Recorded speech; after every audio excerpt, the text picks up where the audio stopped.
रब मोहन बसारो जी मैं जन तेरा मैं जन तेरा मोहन बसारो जी मैं जन तेरा मैं जन तेरा प्रभु मोहन बसारो जी।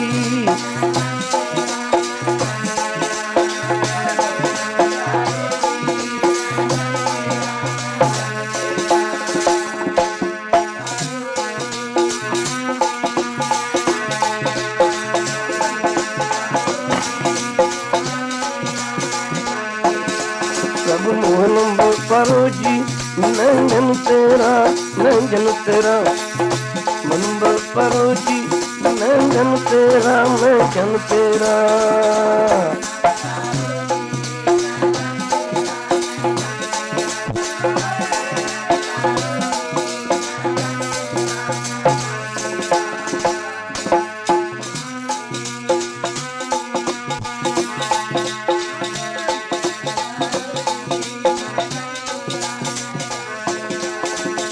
मोहन बसारो मोहन बसारो मोहन बसारो मोहन बसारो मोहन बसारो मोहन बसारो।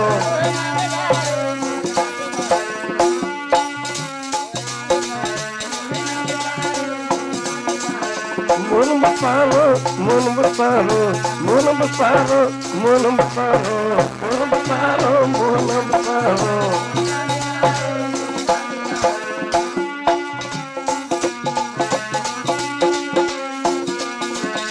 मोहन बसारो मोहन बसारो मोहन बसारो मोहन बसारो।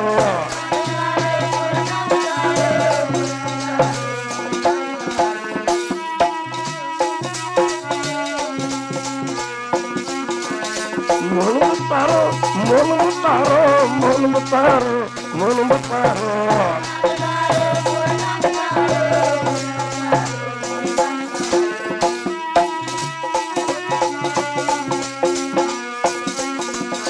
मोहन बसारो जी मैं जन तेरा मैं जन प्रभु मोहन बसारो जी मैं जन तेरा मैं जन तेरा प्रभु मोहन बसारो जी।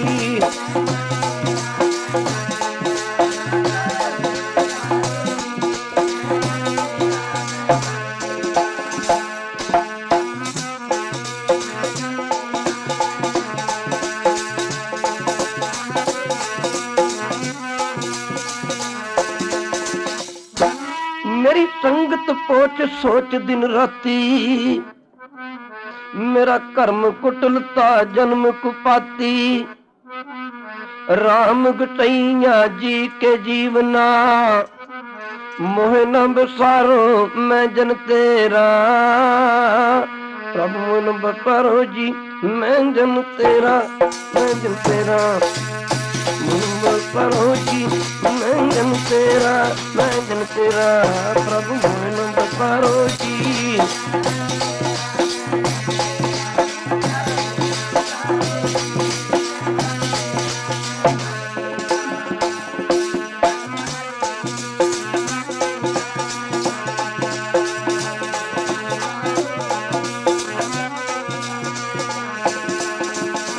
मोहन बसारो मोहन बसारो मोहन बसारो मोहन बसारो मोहन बसारो।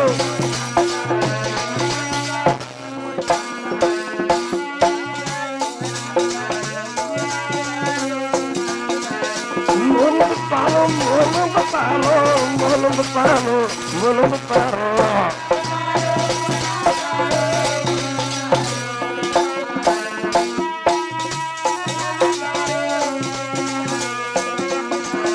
मोहन बसारो जी मैं जन तेरा मैं जन तेरा मोहन बसारो जी मैं जन तेरा मैं जन तेरा।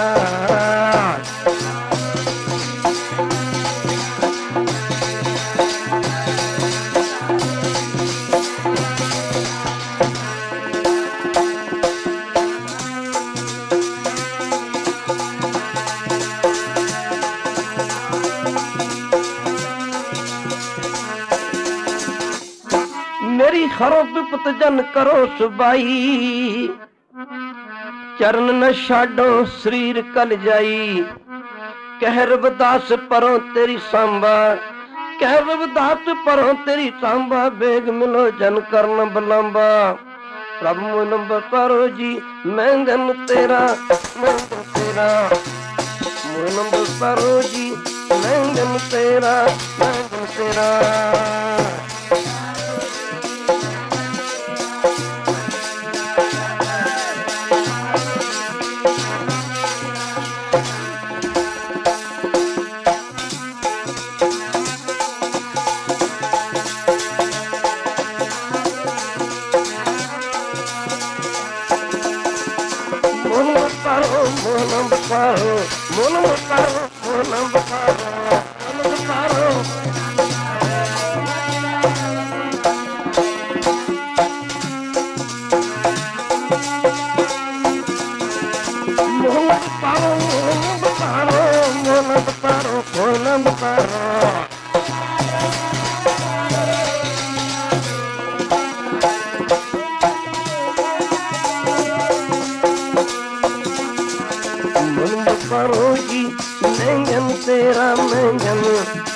प्रभु मोहन परो जी मैं जन तेरा मैं जन तेरा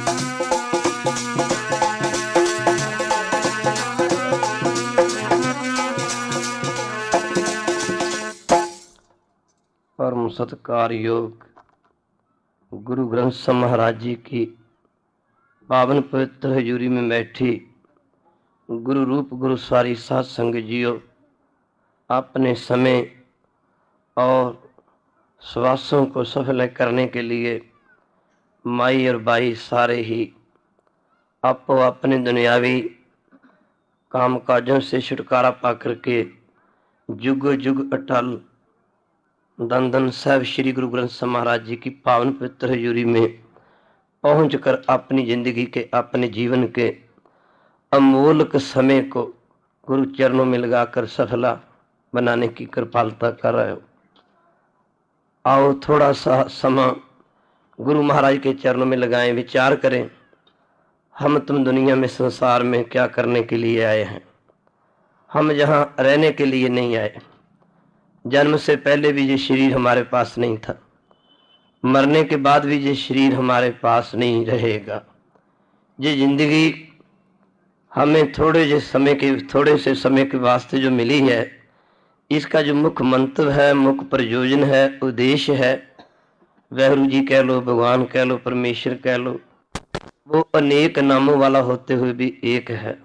जैसे पानी के कई नाम हैं, कोई वाटर कह देता है, कोई आग कह देता है, कोई बू कह देता है, कोई जल कह देता है, कोई पानी कह देता है। पानी तो पानी ही है। किसी वस्तु के नाम बदल जाने से उसके गुण नहीं बदला करते।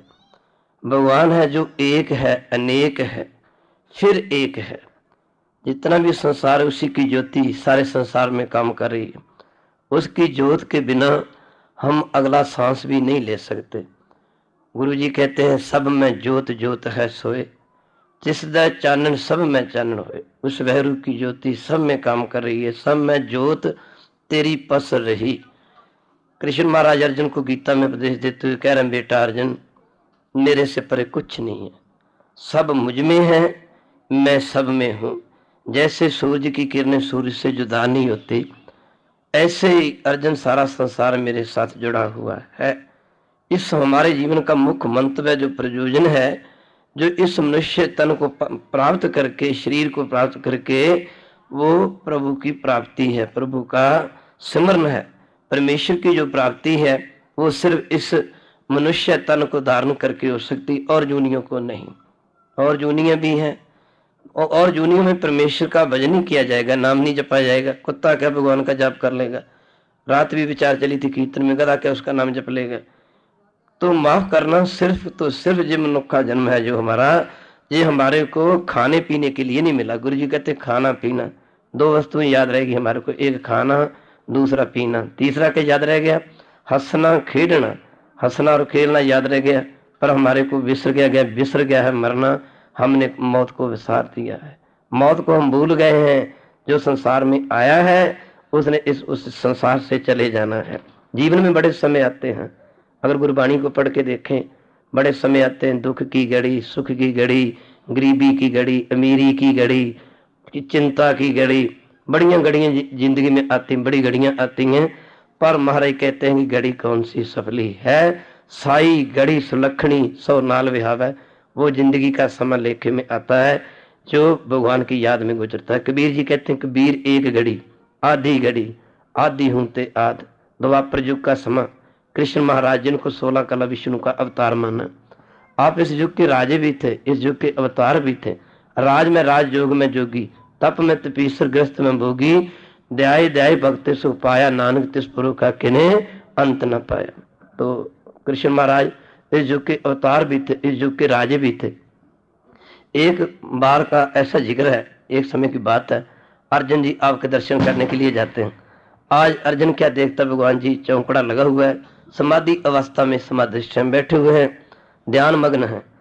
सियाने लोग, समझदार लोग ऐसे समय महापुरुषों के नजदीक नहीं जाया करते। अर्जुन ने दूर से नमस्कार करी, दोनों हाथ जोड़कर खड़े हो जाता है। तो वक्त गुजरता जा रहा है, 1 घड़ी 2 घड़ी करते करते 1 पहर का समय गुजर गया। पैर 3 घंटे का माना। भगवान के नेत्र खुले, समाधि खुली, नजर अर्जुन के ऊपर पड़ी। अर्जुन को कहने लगे, आओ बेटा अर्जुन, कैसे आना हुआ। अर्जुन ने आगे बढ़कर भगवान के चरणों में नमस्कार करते दोनों हाथ जोड़ के बेनती करी, हे प्रभु वर, हे भगवान, आया तो आपके दर्शन करने के लिए था। मेरे मन में एक शंका पैदा हो गया, संदेह पैदा हो गया, डाउट पैदा हो गया। भगवान कहने लगे, बेटा अर्जुन, क्या शंका पैदा हो गई। अर्जुन कहने लगा, महाराज हम आपके भक्त हैं, आपके सेवक हैं। दुनिया आपको 16 कला विष्णु का अवतार मानती है। कोई हुजूर के चरणों का ध्यान रखता है, कोई स्वरूप का ध्यान रखता है। हमारे कृपा करके ये बताइए, भला जो खुद भगवान है, भगवान को किसी का ध्यान रखने की क्या जरूरत है। भगवान किसका ध्यान धरे बैठे थे। जब अर्जुन ने ये बात पूछी, भगवान मुस्कुराते हुए बोले, बेटा अर्जुन, ये कोई बात पूछने वाली। अर्जुन, मैं उनका ध्यान धरता हूँ जो मेरा ध्यान धरते हैं। अर्जुन, जो मेरे को एक बार याद करते हैं, मैं उनको बार बार याद करता हूँ। बाबा फरीद जी कहते हैं, आसवारे में मिले। ये कोशिश थी गुरु नानक जी से लेके गुरु गोविंद सिंह तक कि दुनिया एक क्यों नहीं हो जाती, संसार एक क्यों नहीं हो जाता। जिस गुरु ग्रंथ साहब को Sikh by, it is our bad luck. ये बदकिस्मती है कि हम दुनिया के लोगों को बता नहीं सके, गुरु ग्रंथ साहब की बानी में बता नहीं सके। अकेले गुरु ग्रंथ साहब में, सुखमनी साहब की बानी में 4 वेद, 18 पुराण, ये हमारे हिंदू धर्म के बहुत बड़े बड़े धार्मिक ग्रंथ हैं। अकेले गुरु ग्रंथ साहब की बानी, सुखमनी साहब में 4 वेद, 18 पुराण, 27 स्मृतियां, 6 शस्त्र, जितने भी दुनिया भर के वेद शस्त्र धर्म ग्रंथ है, उनका एक श्री सुखमनी साहब की वाणी में सारांश है। और अगर हम वाणी को विचार के पढ़ें तो साथ संग जी जिस गुरु ग्रंथ साहब को गुरु तो सिख मानते, पर देखने वाली बात क्या है, इस गुरु ग्रंथ साहब में 7 मुसलमान फकीरों की वाणी दर्ज है। 7 मुसलमान फकीरों की वाणी दर्ज। बाबा फरीद जी जात के मुसलमान हैं, भगत भीखन जी जात के मुसलमान हैं, भाई मर्दाना जी जात के मराशी मुसलमान हैं, सत्ता बलवंडा जी जात की। यहाँ पर जात पात की कोई बात नहीं, जैसे रामायण में आता है, जात पात पूछे नहीं कोई, हर को बजे सो हर का हुई। जैसे भगवान की कोई जात नहीं, भगवान की क्या जात है। जैसे भगवान की जात नहीं, ऐसे भगवान के बंदों की भी जात नहीं। गुरु गोविंद सिंह अपनी वाणी में फरमाते हैं, देरा ओम सीत ओही दूसरा ना अवर कोई, मानस की जात सब है एक है पहचान वो। जो बंदों की जात है वो तो एक भगवान से ही पैदा हुए हैं, तो एक ही है। वो बंदों की जात 2 नहीं है, एक नैन एक बहन। गुरु गोविंद सिंह जी कहते हैं कि सभी की एक जैसी 2 आंखें हैं, सभी की एक जैसी एक जबान है, सभी के एक जैसे 2 पाँव हैं। तो गुरु जी कहते हैं सब जब आंखें एक जैसी हैं, हाथ पांव एक जैसे हैं, तो फिर एक को पहचान वो मनुष्य की जात सब है, एक को पहचान वो मनुष्य की जात सब है, एक को पहचान वो मनुष्य की।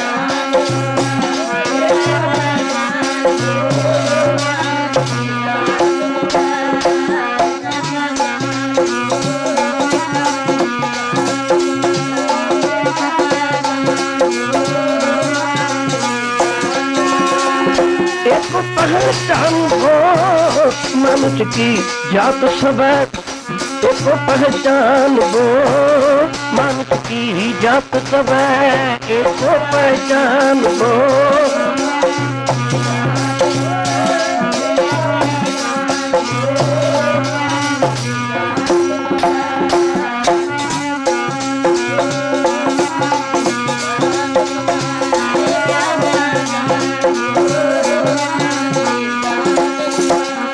मानुष की जात सब है, मानुष की जात सब है, मानुष की जात सब है, मानुष की जात सब है, मानुष की जात सब है।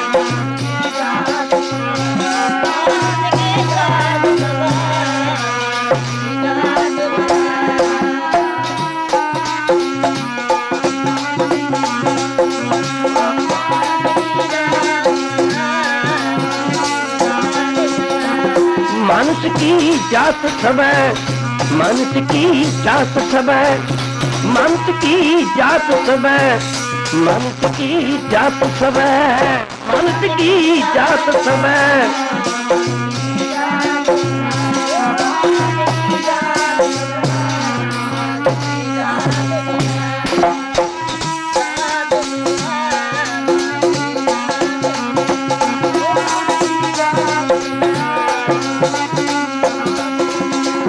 इसको पहचान वो मानुष की जात सब है, एक पहचान वो मानुष की जात सब है, एक पहचान वो।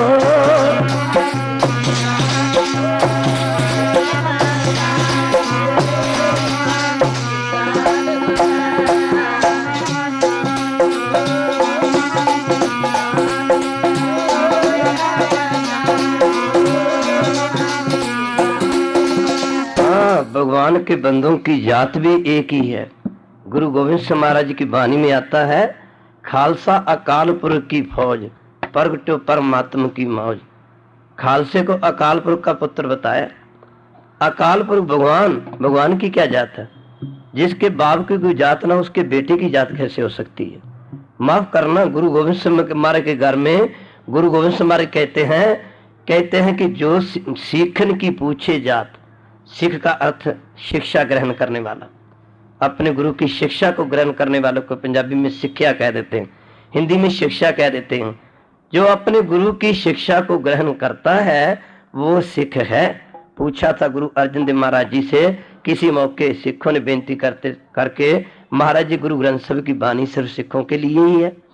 उस मौके हमारे हिंदुस्तान में 4 वर्ण थे। पहले नंबर पे ब्राह्मण, दूसरे पे क्षत्रिय जिसको खत्री भी कह देते हैं, तीसरे नंबर पे वैश्य, चौथे नंबर पे शूद्र। सात संग जी 4 वर्णों में भगवान के बनाए बंदों को बांट दिया। तो सात संग जात पात है क्या? जात पात है क्या? जब माफ करना गुरु की संगत, ये तो हमारी बनाई हुई एक हदें हैं। गुरु नानक जी के घर में जात पात को कोई प्रेफरेंस नहीं दी गई। माफ करना गुरु की संगत। पर गुरु जी ने जब सिखों ने पूछा कि ये बानी सिर्फ सिखों के लिए, तो गुरु जी ने ये शब्द उच्चारण करते समझाया था, सिखो खत्री ब्राह्मण सूद वैश्य उपदेश 4 वर्णा को साझा। 4 वर्ण थे, चाहे कोई खत्री है, चाहे ब्राह्मण है, चाहे कोई शूद्र है, चाहे कोई वैश्य है। गुरु जी लगे कहने गुरु नानक जी का। और तो और बात क्या, गुरु नानक जी से लेके 10वें पातशाही, 10वीं पातशाहियों तक 10 ही यामे शासन क्षत्रियों के घर में हुए। माफ करना गुरु गोविंद सिंह कहते हैं कि क्षत्रिय को पूतू ब्राह्मण को ना है।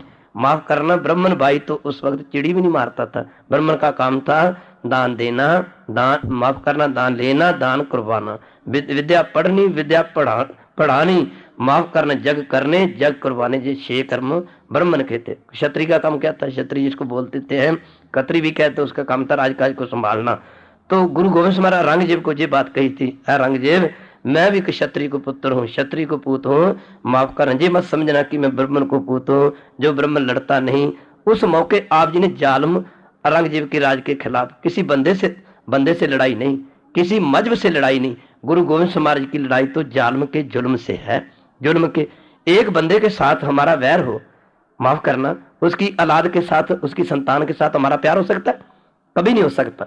सारी जिंदगी गुरु गोविंद सिंह महाराज की औरंगजेब के खिलाफ, उसके जुल्म के खिलाफ टक्कर लेते गुजर की, मगर वक्त के आने के बाद साथ संग जब औरंगजेब की मौत हुई तो औरंगजेब के दो बेटे दारा शिको माफ करना तारा जहां और बहादुर शाह में दिल्ली के राज के बदले में वाद पैदा हुआ। तो साथ संग जी बहादुर शाह भाई साहब भाई नंदलाल जी को अपने साथ लेकर गुरु गोविंद सिंह महाराज की शरण में पहुंचे। ये ध्यान देने वाली बात है, ये ध्यान देने वाली बात है। तो साथ संग जी बहादुर शाह भाई साहब भाई नंदलाल जी को साथ लेकर गुरु गोविंद सिंह महाराज की शरण में पहुंचे। तो बहादुर शाह ने दोनों हाथ जोड़ के विनती करी, प्रार्थना करी, महाराज हमारे पिताजी की पिता की मौत के बाद हमारे भाइयों में दिल्ली के तख्त के बदले में दिल्ली के तख्त के की प्राप्ति के लिए वाद विवाद पैदा हो गया, कृपा करो आप मेरी सहायता करो।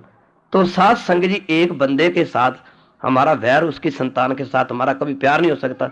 कहाँ औरंगजेब के साथ सारी जिंदगी गुरु गोविंद सिंह महाराज की टक्कर लेते निकल गई, मगर उसी के पुत्र बहादुर शाह को दिल्ली का राज लेके देना साथ संग जी ये बताता है कि गुरु नानक जी के घर में यहाँ पर जात पात की कोई बात नहीं। दास अर्ज कर रहा था कि जब सिखों ने पूछा कि महाराज ये गुरु ग्रंथ साहिब की बाणी सिर्फ सिखों के लिए, उस मौके गुरु अर्जन देव महाराज लगे कहने सिखो ये गुरु ग्रंथ साहिब की बाणी तो समूचे संसार के लिए, चारे वर्ण थे, चार से परे पांचवा वर्ण कोई है नहीं था। उस मौके गुरु जी ऐसे बाणी उच्चारण करते समझाया था, सिखो उपदेश श्री गुरु नानक दा, उपदेश श्री गुरु नानक दा, उपदेश श्री गुरु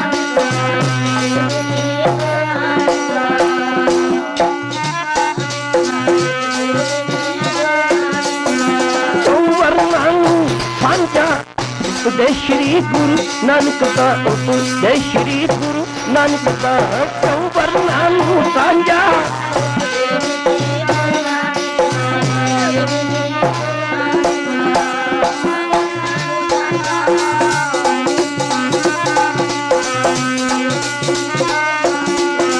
खत्री ब्राह्मण सूद बैठ, खत्री ब्राह्मण सूद बैठ, खत्री ब्राह्मण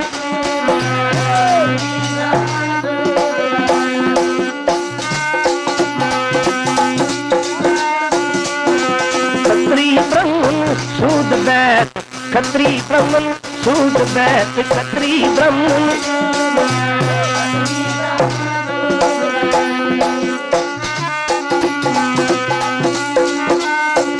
उपदेश चौवर्णा को सांझा, उपदेश श्री गुरु नानक दा, उपदेश श्री गुरु नानक दा, चौवर्णानु सांझा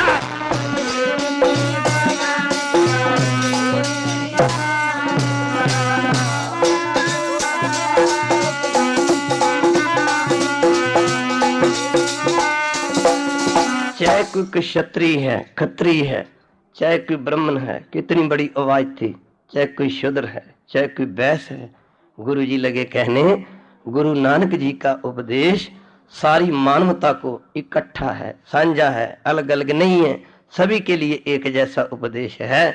मगर सिखो भला किसका होगा? भला उसका होगा जो भगवान का नाम जपेगा।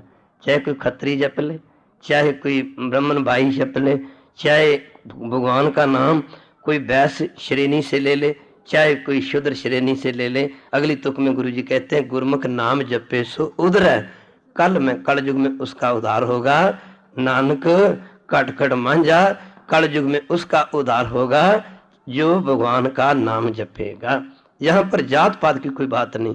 तीन बेदीन की कुल बेखे, बेदी वंश में गुरु नानक जी ने अवतार धारण किया क्या? तीन बेदीन की कुल बेखे प्रगटे नानक राय, सब सीखन को हुक्म दियो जैते भय सहाय। जो भी गुरु नानक की शरण में आए सभी को एक जैसा उपदेश दिया। साथ संग जी पहुंचो आनंदपुर के समय में गुरु गोविंद सिंह महाराज जी ने, ऐसी बात नहीं है। साथ संग जी अगर हम देखें, गहरी नीति से देखें, विचार के देखें, हमारे में आज विचार की कमी आ गई। साथ संग जी गुरु नानक जी के घर में जात पात की कोई बात नहीं। लोग कहते हैं कि सिख धर्म कट्टर पुणे का धर्म है, ये बात गलत है, आपको विचारना पड़ेगा। साथ संग जिस धर्म में 7 मुसलमानों की बानी गुरु ग्रंथ साहिब की बानी में दर्ज, भगत सूरदास जी जात के ब्राह्मण हैं जिनकी बानी गुरु ग्रंथ साहिब में, भगत लोचन जी जात के बनिया जी हैं, भगत कबीर जी जात के जुलाहा जी हैं, भगत नामदेव जात के शिपा जी हैं, भगत रविदास जी जात के चमार कम्युनिटी से संबंध रखते हैं। भगत सदना जी जात के नाई हैं, माफ करना गुरु की संग, जहां पर जात पात की कोई बात नहीं है, ध्यान देना पड़ेगा। जहां पर तो गुरु नानक जी कहते हैं कि अगे जात न जोर है। भगवान के घर में जात नहीं पूछी जाएगी, भगवान के घर में जात नहीं देखी जाएगी। अगे जात न जोर है, अगे जियो नवे, आगे तो कर्म देखे जाएंगे, आगे कर्म देखे जाएंगे। इंसान कर्म से बनता है, कर्म से बुरे काम करता बुरा बन जाता है, अच्छे काम करता अच्छा बन जाता है। सुखी माफ करना तुलसी इस संसार में, सुखी दुखी नर दोए, सुख करे सुख को मिले, दुखी करे दुख होए। जो किसी को सुख देता है उसको सुख मिलता है, किसी को दुख देता है उसको दुख प्राप्त होता है। जरा ध्यान देना पड़ेगा। जहां पर जात पात की कोई बात नहीं है, सारे नलायक नहीं होते। जहां लायक होते हैं वहां नलायक भी होते हैं। ऐसे ही लोग कह देते हैं फलाने लोग बहुत बुरे हैं जी, ये बात गलत है। ना हिंदू है बुरा, ना मुसलमान है बुरा, बुराई पे आ जाए तो हर इंसान है बुरा। बुरा वो है जो बुरे काम करता है, ध्यान देना पड़ेगा। तो सात संदास अर्ज कर रहा था, ध्यान देना पड़ेगा। हम कह देते हैं जातियों में अच्छे भी होते हैं बुरे भी होते हैं। एक बुरे बंदे से कभी जाति बुरी नहीं हो जाती, माफ करना, सारी जात बुरी नहीं हो जाती, अच्छे भी हैं बुरे भी हैं। रंग ये बुरा है, साई मियां मीर नहीं बुरा। श्री हरमंदिर साहब की नींव की पहली ईंट रखने वाले साई मियां मीर जी जात के मुसलमान थे, जात के मुसलमान थे। जब पांचवें पातशाह गुरु अर्जन देव महाराज तत्ती तवी पे बैठे, उस समय हा का नारा मारने वाले साई मियां मीर जात के मुसलमान थे। जब गुरु गोविंद सिंह महाराज के छोटे छोटे बेटे सरहंद की खूनी दीवार में चीने जा रहे थे, साथ संगे जी, उस मौके हा का नारा मारने वाले शेर मोहम्मद खां, शेर गुल खां, दो मुसलमान भाई जो मलेरकोटले के नवाब थे। ये याद के मुसलमान थे जिन्होंने वजीदे खां को ये बताया था कि 7 और 9 वर्ष के बच्चों को दीवार में चिनवा के मरवा देना, ये तो हमारी कुरान शरीफ की शरह इस बात की आज्ञा नहीं देती, आज्ञा नहीं देती। ऐ वजीदे खां, अगर तेरी बाह में, तेरी बाजू में बल है तो तू गुरु गोविंद सिंह से टक्कर ले। वो जात के मुसलमान थे। गुरु गोविंद कहां तक बताइए, it is our bad luck, way does not explain the people about Guru Granth साहब। हम लोगों को बता ही नहीं सके कि गुरु ग्रंथ साहब क्या है, हम लोगों को ये बात बता ही नहीं सके कि गुरु ग्रंथ साहब जी महाराज साध संग जी क्या है, ये बता नहीं सके। गुरु गोविंद सिंह महाराज 4 बेटे हिंदुस्तान के ऊपर कुर्बान किए। शायद माफ करना, गुरु दीजिए लोड़ होवे, गुरु भी अजेहा होवे। कैसे गुरु? जैसे दशमेश माता गुजरी के लाल जी वार पर वार देवे, अपने परिवार को कुर्बान कर देवे। किसके ऊपर? वार पर वार देवे, बच्चों समेत सारा, विद हिज संज, अपने सारे परिवार को कुर्बान कर देवे। कहां पर? वार पर वार देवे, बच्चों समेत सारा, हिंद देश उतो कुर्बान बाल बाल जी। साथ संग जी, हिंदुस्तान के ऊपर से सारा परिवार जो कुर्बान करके रख देवे। गुरु की संगदास अर्ज करने जा रहा था। माफ करना, 4 पुत्र गुरु साहब ने हिंदुस्तान के ऊपर कुर्बान किए। मगर ये देखने वाली बात है, ये देखने वाली बात है कि हिंदुस्तान के लोगों ने भी गुरु गोविंद सिंह महाराज के ऊपर कोई पुत्र कुर्बान किया? कोई पुत्र कुर्बान? बात तो यहीं पे खत्म हो जाती है। माफ करना, पर गुरु गोविंद सिंह महाराज के ऊपर आपने 2 पुत्र, पौंटा जमुनानगर जगाधरी के नीति पढ़ता, आपको पता होगा, पौंटा साहब साथ संग जी जमुनानगर जगाधरी के पास पड़ता है। पर गुरु गोविंद सिंह महाराज के ऊपर आपने 2 पुत्र और 500 मरीद, हम हिंदू भाई भक्त कह देते हैं, सिख भाई सिख कह देते हैं, 700 मुसलमान भाई मुरीद कह देते हैं। आपने 500 मरीद और 2 पुत्र कुर्बान गुरु गोविंद सिंह महाराज के ऊपर करने वाले साईं बुद्धू शाह जी जात के मुसलमान थे। साथ संग जी, जात के मुसलमान थे। माफ करना, जहां पर जात पात को कोई प्रेफरेंस नहीं दी गई। गुरु घर में तो सिर्फ एक ही बात है, भगवान एक है, सूरज एक को, रुत अनेक, नानक करते के केते वे सूर्य एक है, ऋतु आती है चली जाती है। ऐसे साथ संग जी, पौंटे दास अर्ज कर रहा था, पूछा था ना आनंदपुर साहब के जंग में, आनंदपुर साहब के युद्ध के समय एक पासे मुसलमान भाई, दूसरे पासे सिख भाई, हिंदू भाई कह लो, युद्ध हो रहा है। मुसलमान साईं बुद्धू शाह ने पूछा था, महाराज गुरबाणी में आता है कि ब्रह्म ज्ञानी का मित्र सतर समान, ब्रह्म ज्ञानी का नहीं अवमान। जो ब्रह्म ज्ञानी है उसके लिए मित्र और दुश्मन एक बराबर होते हैं। हमारी कृपा करके ये बताओ ना, इस युद्ध में भी कोई ब्रह्म ज्ञानी है जिसके लिए मित्र और दुश्मन एक बराबर हो? उस मौके गुरु जी कहने लगे, जाओ बुद्धू शाह, मैदान यंग में जाके पता करो। दास अर्ज कर रहा था, अगर दृष्टि है, गुरबाणी में तो कहती है, ये पंक्ति आती, जैसी दृष्टि करे तैसा हो। दृष्टि क्या है साथ संग जी? अगर दृष्टि ठीक है, पराई माँ अपनी माँ नजर आती है। अगर दृष्टि ठीक है, पराई बेटी अपनी बेटी नजर आती। अगर दृष्टि ठीक है, पराई बहन अपनी बहन नजर आती। अगर दृष्टि ठीक नहीं तो अपनी माँ भी अपनी माँ नजर नहीं आती। अगर दृष्टि ठीक नहीं तो अपनी बेटी भी अपनी बेटी नजर नहीं आती, अपनी बहन भी अपनी बहन नजर नहीं आती, कुछ और ही नजर आता। कहा था ना भगवान कृष्ण महाराज ने दुर्योधन को, ऐसी दृष्टि करे तैसा हो। दास अर्ज कर रहा था, एक एक बात को समझाने के लिए कई कई दलीलें देनी पड़ती, कई प्रमाण देने पड़ते हैं, उदाहरण देने पड़ते हैं, एग्जाम्पल देने पड़ते हैं, तब जाके गुरबाणी की कुछ की समझ पड़ती है। कहा था ना दुर्योधन से, जाओ दुर्योधन दुनिया से कोई, दुनिया में जाओ कोई अच्छा आदमी लेकर आओ। दूसरी तरफ शासन धर्म भी युधिष्ठिर, जो बड़े धर्मात्मा थे, जिनको हिंदुस्तान का चक्रवर्ती सम्राट माना जाता है, भगवान धर्म भी युधिष्ठिर को कहने लगे, जाओ युधिष्ठिर जाओ दुनिया में कोई बुरा आदमी लेकर आओ। आंखें तो दोनों के पास है, आंखें दुर्योधन के पास भी हैं, आंखें धर्म भी युधिष्ठिर के पास भी हैं।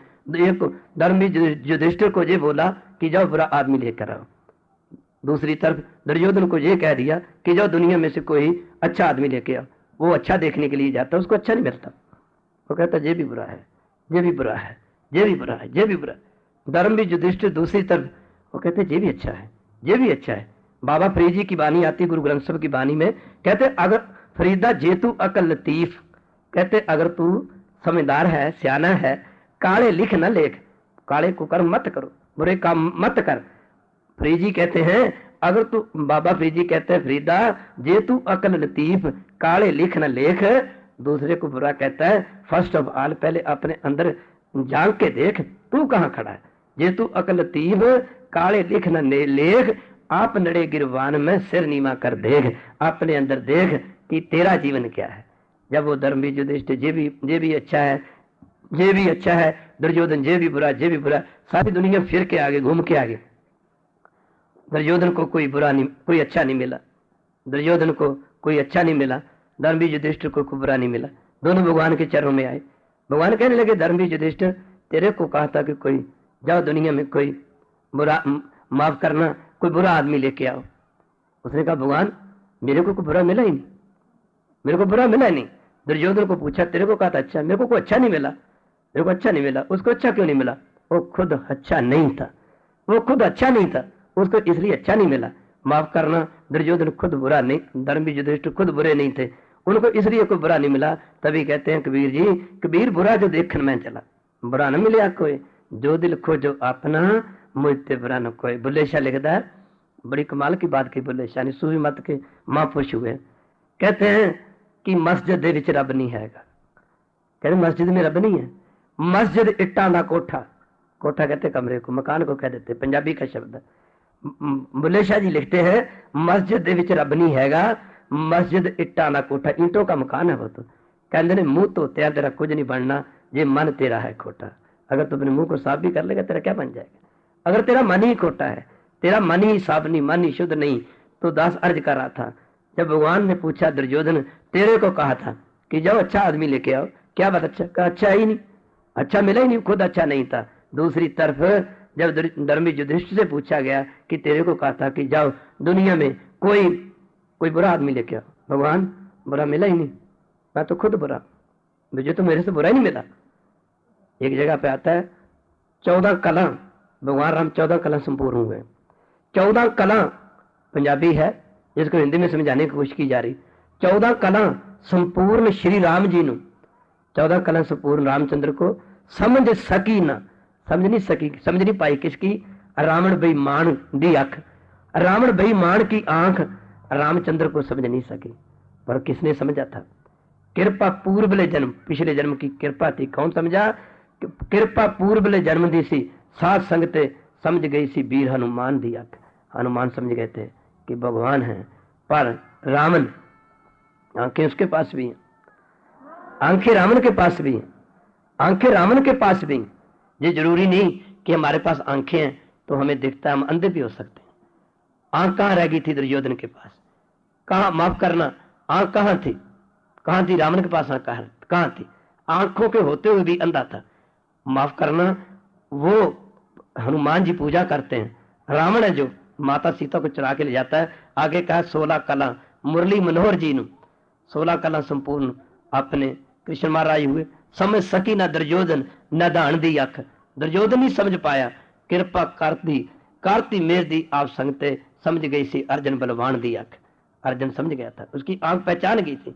आंख दुर्योधन के पास भी है, आंख अर्जुन के पास भी है, आंख गुरु नानक साहब के पिता मेहता कालू के पास भी है, आंख गुरु नानक साहब की बहन बेबे नानकी के पास भी है, आंख राय बलार चौधरी माफ करना जात के मुसलमान है।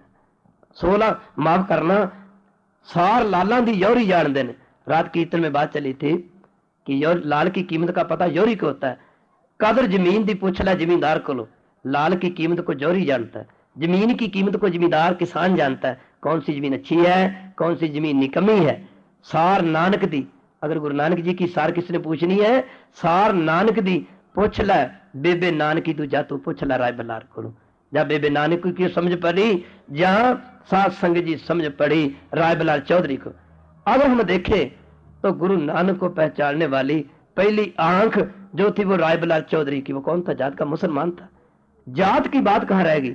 20 रुपए दिए गुरु नानक जी ने, माफ कर रहा 20 रुपए दिए मेहता कालू जी ने गुरु नानक जी को। बहुत लंबी चौड़ी बात है, बहुत दूर न जाए। जाओ बेटा नानक, कोई खरा सौदा करके आना, कोई सच्चा सौदा करके आओ, ऐसा सौदा करना जिस सौदे में मिलावट ना हो। तो गुरु नानक जी 20 रुपए लेके भाई बालाजी को साथ लेके जब सच्चा सौदा करने के लिए गए तो रास्ते में भूखे साधु मिले। मन में विचारा कि इन बेचारों को खाना खिला दो, पता नहीं कितने दिन के भूखे होंगे, इससे सच्चा सौदा भला कौन हो सकता। गुरु नानक जी ने 20 रुपए का लंगर उन भूखे साधुओं को छिकाया। आज देखो जगह जगह गुरु नानक जी का लंगर, गुरु नानक जी का लंगर। किसी गुरुद्वारे में चले जो गुरु नानक जी का लंगर, अगर 100 रुपए का लंगर गुरु नानक जी लगा देते शायद हमारे को अपने घरों में खाना ही पकाने की जरूरत न पड़ती।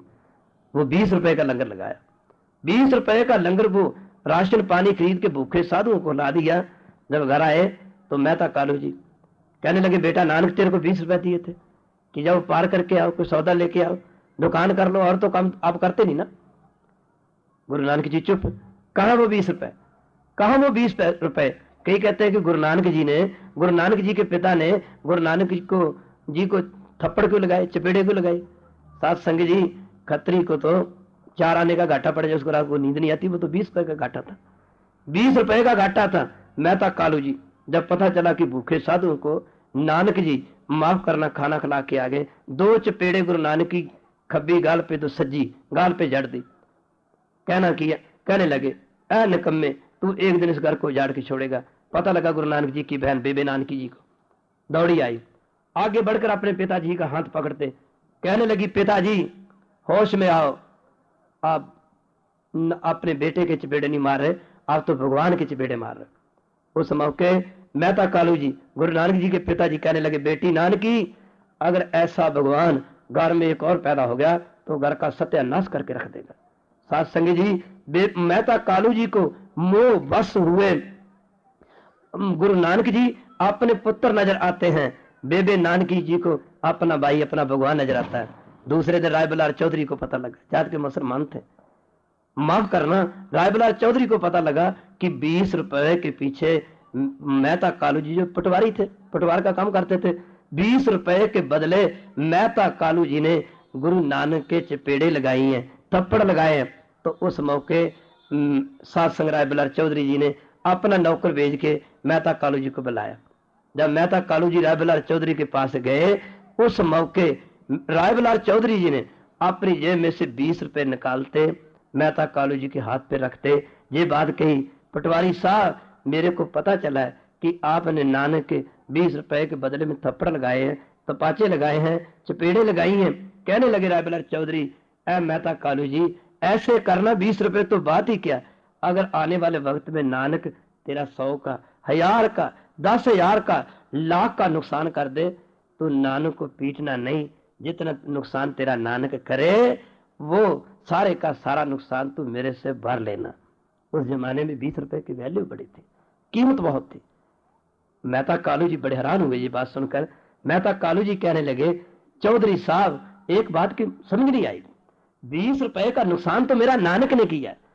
आपको किधर की चट्टी पड़ी है जो आप मेरे को 20 रुपए दे रहे हो। उस मौके राय बलार चौधरी सात संगी जी, उस मौके राय बलार चौधरी ऊंची ऊंची चिल्लाते हुए बोले, ऐ मेहता कालू जी, तेरे को पता ही नहीं है नानक क्या चीज है। तेरे को पता ही नहीं, तेरे को पता ही नहीं, तेरे को पता ही नहीं है कि नानक क्या चीज है। आंखें बहन नानकी के पास भी हैं, आंखें राय बलार चौधरी के पास भी हैं, आंखें राय बलार चौधरी के पास भी हैं, माफ करना आंखें मेहता कालू जी के पास भी हैं, पर देखने में फर्क है। जैसी दृष्टि करे तैसा होए, जरा ध्यान देना पड़ेगा। उस मौके राय बलार चौधरी कहने लगे, ऐ मेहता कालू जी, आपको पता ही नहीं कि नानक क्या चीज है।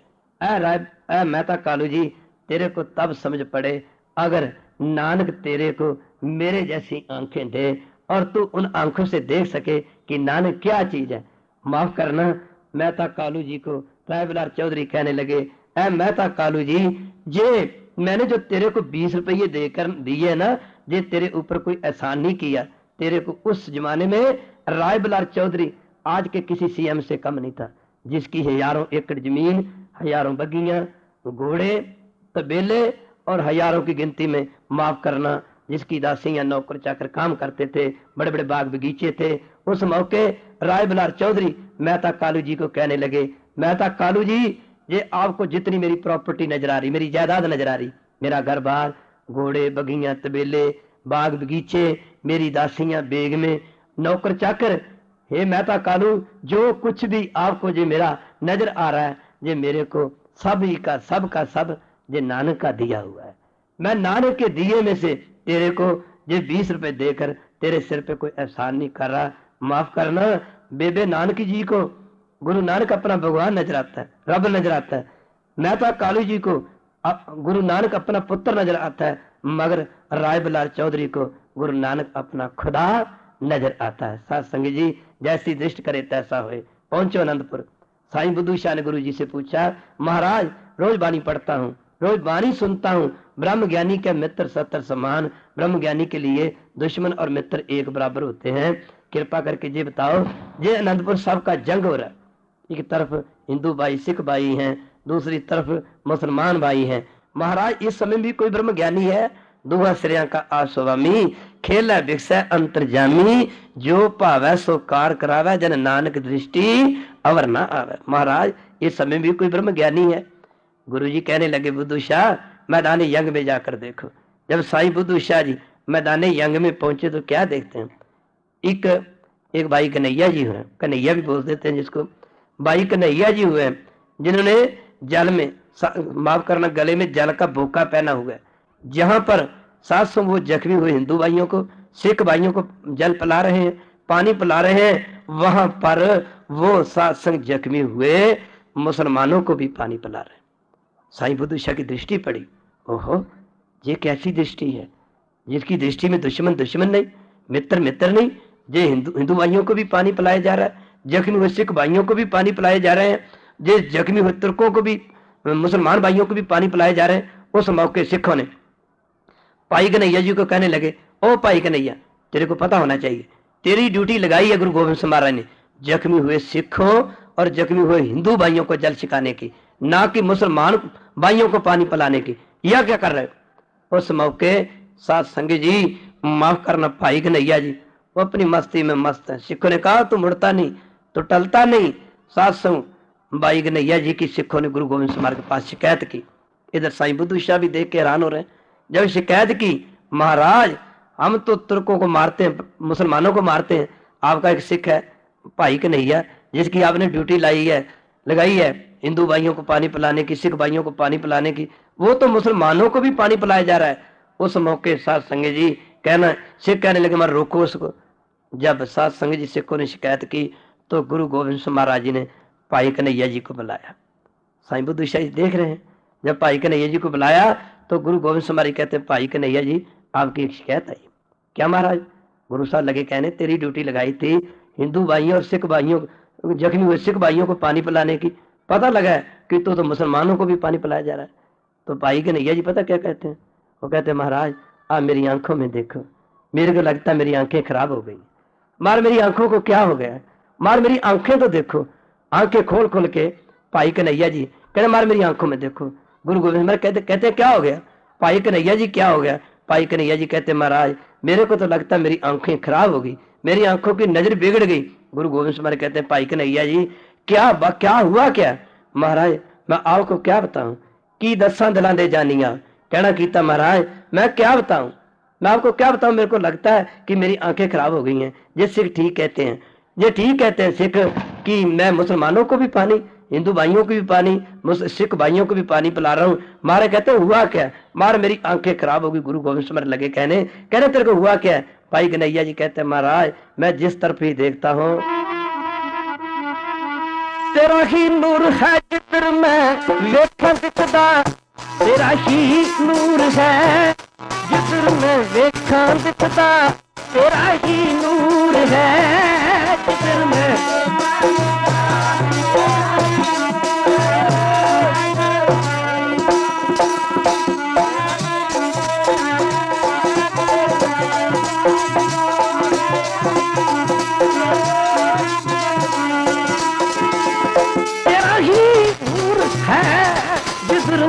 वेखन दिखदा तेरा ही नूर है, जिधर में वेखन दिखदा तेरा ही नूर है, जिधर में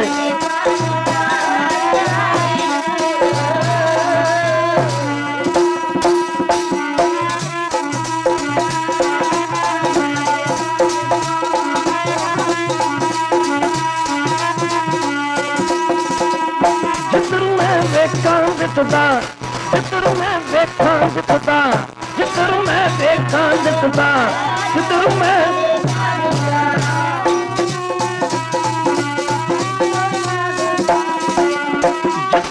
देखा दिखदा, जिधर मैं देखा दिखदा, जिधर मैं देखा दिखदा,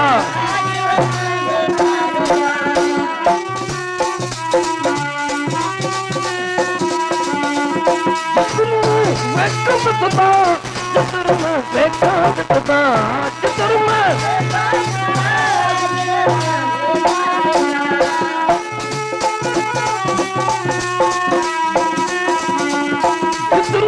वेखन दिखदा, जिधर मैं देखा दिखदा, जिधर मैं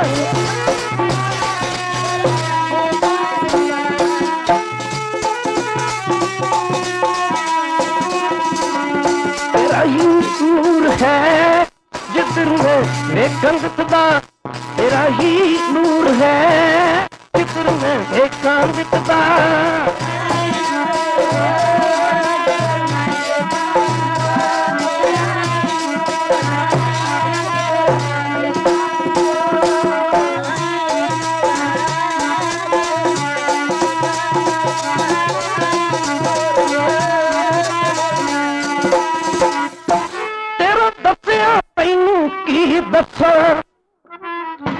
आप ही कहते थे ना ये जगत हर का रूप है, संसार हरि का रूप है। आप ही कहते हो ना तेरा दसिया तैनू की दसा ते सबक दुई दा तू सिखाया ही नहीं। आपने तो द्वेष का सबक नहीं दिया, लेसन नहीं दिया, पाठ नहीं पढ़ाया। आपका बताया, आपको क्या बताऊं, आपकी दी शिक्षा महाराज आपको कैसे दोबारा समझाऊं। आप ही ने तो कहा था तेरा दसिया तैनू की दसा सबक दुई दा तू सिखाया ही नहीं। जिथे जिथे मैदाने जंग विच मैं गया एक तू ही नजर आया, कोई दूसरा नजर आया ही नहीं।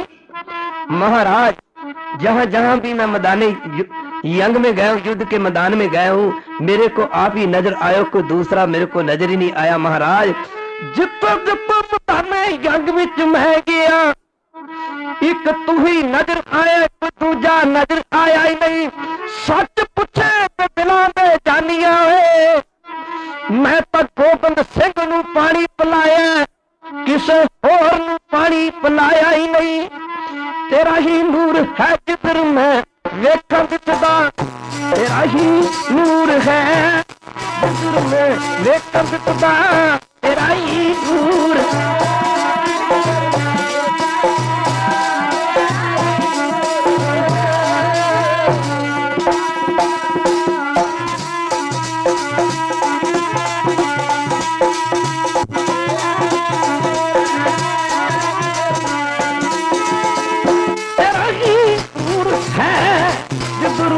वेखण दिसदा तेरा ही नूर है, जिधर मैं वेखण दिसदा तेरा ही नूर है।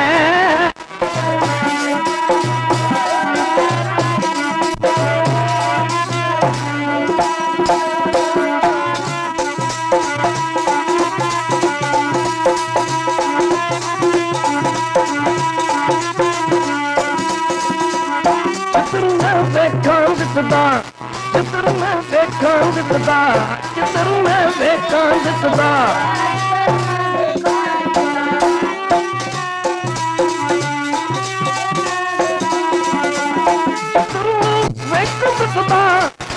मैं वेखण दिसदा, जिधर मैं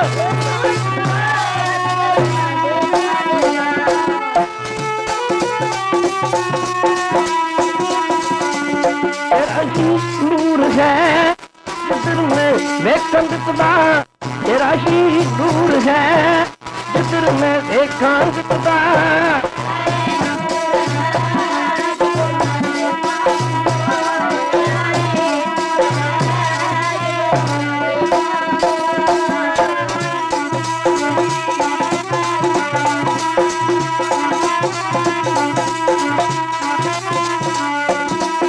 महाराज मेरे को तो एक आप ही नजर आ रहा है, कोई दूसरा नजर आता ही नहीं।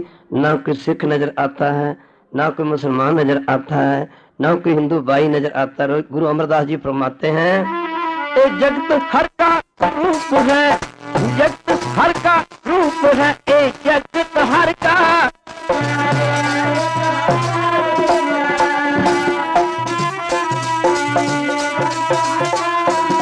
हर रूप नजरी आया, ये जगत हर का, ये जगत हर का रूप है, हर रूप नजरी आया है।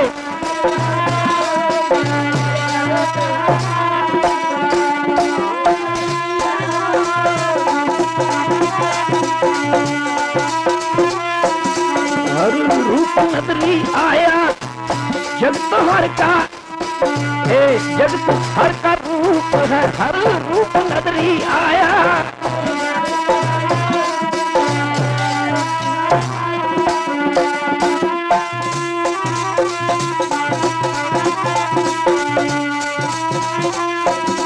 हाँ, ये संसार भगवान का रूप है। गुरु जी कहते हैं ये जगत हर का रूप है, हर रूप नजरी आया। साध संगत जी, भाई कन्हैया जी कहने लगे, महाराज आप ही तो कहते हो ना, विसर गई सब तात पराई, जब ते साध संगत में पाई, ना को बैरी नहीं बेगाना, सगल संग हमको बने आई। महाराज मेरे को तो सारे आपका रूप नजर आते हैं। ना को दिसदा बैरी जी नहीं बेगाना, नहीं बेगाना, दिसदा बैरी जी नहीं बेगाना, नहीं बेगाना, दिसदा बैरी जी।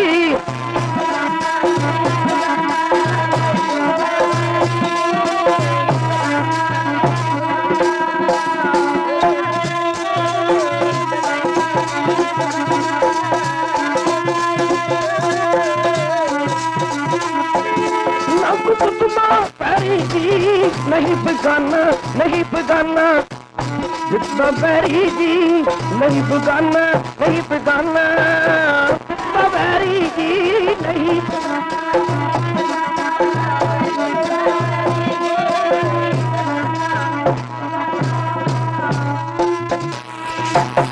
माफ करना, गुरु ग्रंथ साहब की वाणी का उपदेश सारी दुनिया को साझा है। अवल अल्लो नूर उपाया, कुदरत के सब बंदे, एक नूर ते सब जग उपजा, कौन भले को मंदे। है दुनिया में ऐसा कोई ग्रंथ? साथ संगत जी, ये कोई क्रिटिसाइज करने वाली बात नहीं है, ये कोई निंदा करने वाली बात नहीं है। कुरान शरीफ को सारा इस्लाम धर्म मानता पूजता है। कुरान शरीफ में कहीं राम शब्द नहीं आता, हरि शब्द नहीं आता, माफ करना कहीं वैहरू शब्द नहीं आता।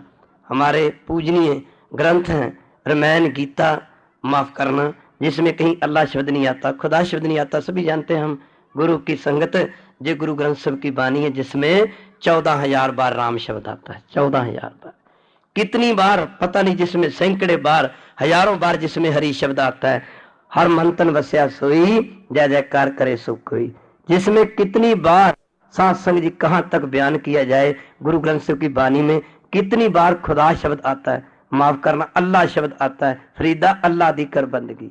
इतना बड़ा ग्रंथ, इतनी बड़ी गुरु ग्रंथ साहिब की बानी, जिस ऐसे समुद्र में 999 नदियां 999 माफ करना 999 नदियां जैसे समुद्र में मिलके माफ करना तब गुरु जाके समुद्र बनता है। ऐसे गुरु ग्रंथ साहिब की बानी में फरीदा अल्लाह दी कर बंदगी, बिन बिन संतों भक्तों की बानी, धर्मों को संतों भक्तों की बानी गुरु ग्रंथ साहिब की बानी में दर्ज है। सिर्फ किस लिए? फरीदा अल्लाह दी कर बंदगी। माफ करना दिल दी लाए प्रांद, दरवेशा नु लोड़िए रुखां दी जरांद। जहां पर कितनी हजार बार अल्लाह उठ फरीदा फरीदा बेनवाजा कुत्ते, ये मुसलमान है जात के, ए ना भली रीत कबू चल ना आयो पंजे वक्त मसीत। महाराज गुरु नानक जी कहते हैं, ऐसे तो हम मुसलमान उसको कहते हैं जिसकी सुन्नत हो, पर गुरु जी ने कहा था मुसलमानों को, मुसलमान भाइयों हम मुसलमान शब्द की निंदा नहीं करते, पर मुसलमान कहावन मुश्किल होए तो मुसलमान कहावे। मुसलमान को किसको कहते हैं बताया था वहां पर। पंडित किसको कहते हैं बानी में बताया, कहो वाहिगुरु। पंडित किसको कहते हैं? गुरु। सिख किसको कहते हैं? बानी में बताया, अगर तुमने सिख बनना है तो ऐसा बन, पंडित बनना है तो ऐसा बन। पंडित किसको कहते हैं? चौ वर्णा को दे उपदेश, नानक उस पंडित को सदा उपदेश। जो चारों ही वर्णों को एक बराबर उपदेश देता है, एक जैसा उपदेश देता है, उसको पंडित बताया। गुरु जी कहते हैं कि मुसलमान कैसा है? मुसलमान मोम दिल होगा। जैसे माफ करना मोम के नजदीक हम गुरु की संग आग को ले जाएं तो मोम पिंगल जाती है। मुसलमान उसको कहते हैं, गुरु जी कहते हैं जिसके मन में इतनी दया, माफ करना जहां पर जुल्म होता हो तो मुसलमान वहां पर हा का नारा मारे। ऐसे सिख बताया। सिख किसको कहते हैं? सिक्खी सिक्ख्या गुरु विचार, जो गुरु की शिक्षा को ग्रहण करता है उसका नाम सिख है। सिक्खी सिक्ख्या गुरु विचार, माफ करना नदरी कर्म लंगाए पार। दो वापर जो का समा, हमने तो कई बार कह देते हैं सिख, कई बार कह देते हैं ये संत है, कर्म संतों वाले नहीं होते। कई बार कह देते हैं ये भक्त है, कर्म भक्तों वाले नहीं होते। कृष्ण मार्ग के चरणों में जब धर्म भी युधिष्ठिर जाते हैं तो भगवान जी कहते हैं आओ कुंती पुत्र, कभी ये कह देते हैं, कभी ये कह देते हैं आओ पंडु पुत्र धर्मवीर युधिष्ठिर, कभी ये कह देते हैं, कभी ये कह देते हैं आओ महाराजा धर्मवीर युधिष्ठिर कैसे आना हुआ। कभी इन शब्दों से संबोधन करके धर्मवीर युधिष्ठिर को बुलाते हैं। पर जब विदुर जी जाते हैं तो उनको भगवान जी कहते हैं, क्या कहते हैं? बानी तो पढ़ के देखो, राजन कौन तुम्हारे आवे। क्या बात है, अगर बानी को पढ़ के देखे फिर पता चलता है गुरु की संगत। जितने भी ये संत भक्तन की बानी, गुरु ग्रंथ साहिब की बानी में गुरु साहब ने दर्ज की और दुनिया को ये बताया कि गुरु की संगत, गुरु नानक जी के घर में कोई जात पात की बात नहीं है। पर दास अर्ज कर रहा था, कहते हैं जब विदुर जी जाते हैं तो भगवान जी क्या कहते हैं? आओ भग जी आया नु। आप वैसे भी कह देते हैं जो वेलकम, आओ घर में लिखा होता है वेलकम। जब वो जाते हैं तो उनको कहते हैं कुंती पुत्र कहते हैं, कभी पंडु पुत्र कह के इन शब्दों से संबोधन करके बुलाते हैं, कभी महाराजा धर्मवीर युधिष्ठिर कहते हैं। मगर जब सात संग जी विदुर जी जाते हैं तो भगवान उनको कहते हैं आओ भग जी आयन, आओ भग जी आयन। धर्मवीर युधिष्ठिर के मन में शंका पैदा हो गया, मन में शंका बना रहा कि जब मैं जाता हूं मेरे को भक्त कभी नहीं कहा भगवान ने, मैं कोई बुरा काम नहीं करता, बड़ा धर्मात्मा हूँ, धर्म के काम करता हूँ, प्रजा को सुख देता हूँ, सब कुछ करता हूँ, मगर मेरे को भगवान ने कभी भक्त नहीं कहा। सिख बनना है तो गुरु की शिक्षा धारण करनी पड़ेगी, माफ करना भक्त बनना है तो भक्तों जैसे काम करने पड़ेंगे। तो धर्मवीर युधिष्ठिर के मन में ये शंका बना ही रहता रहा कि जब मैं जाता हूँ तो मेरे को ये कहते हैं कुंती पुत्र कह के बुलाते हैं, कभी पंडु पुत्र कह के बुलाते हैं, कभी मेरे को ये माफ करना महाराज धर्मवीर युधिष्ठिर कह के बुलाते हैं, मेरे को भगत जी क्यों नहीं कहते? जब विदुर जी जाते हैं तो उनको भगत जी कह के बुलाते हैं, मेरे को भगत जी कह के क्यों नहीं बुलाते? समय गुजरता गया। पुराने जो राजा महाराजा थे उनको शिकार खेलने का शौक होता।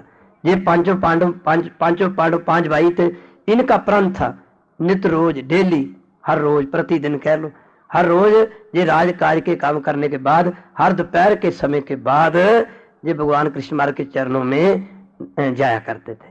तो साथ संग कहते हैं कि आज धर्मवीर युधिष्ठिर शिकार खेलने के लिए गए।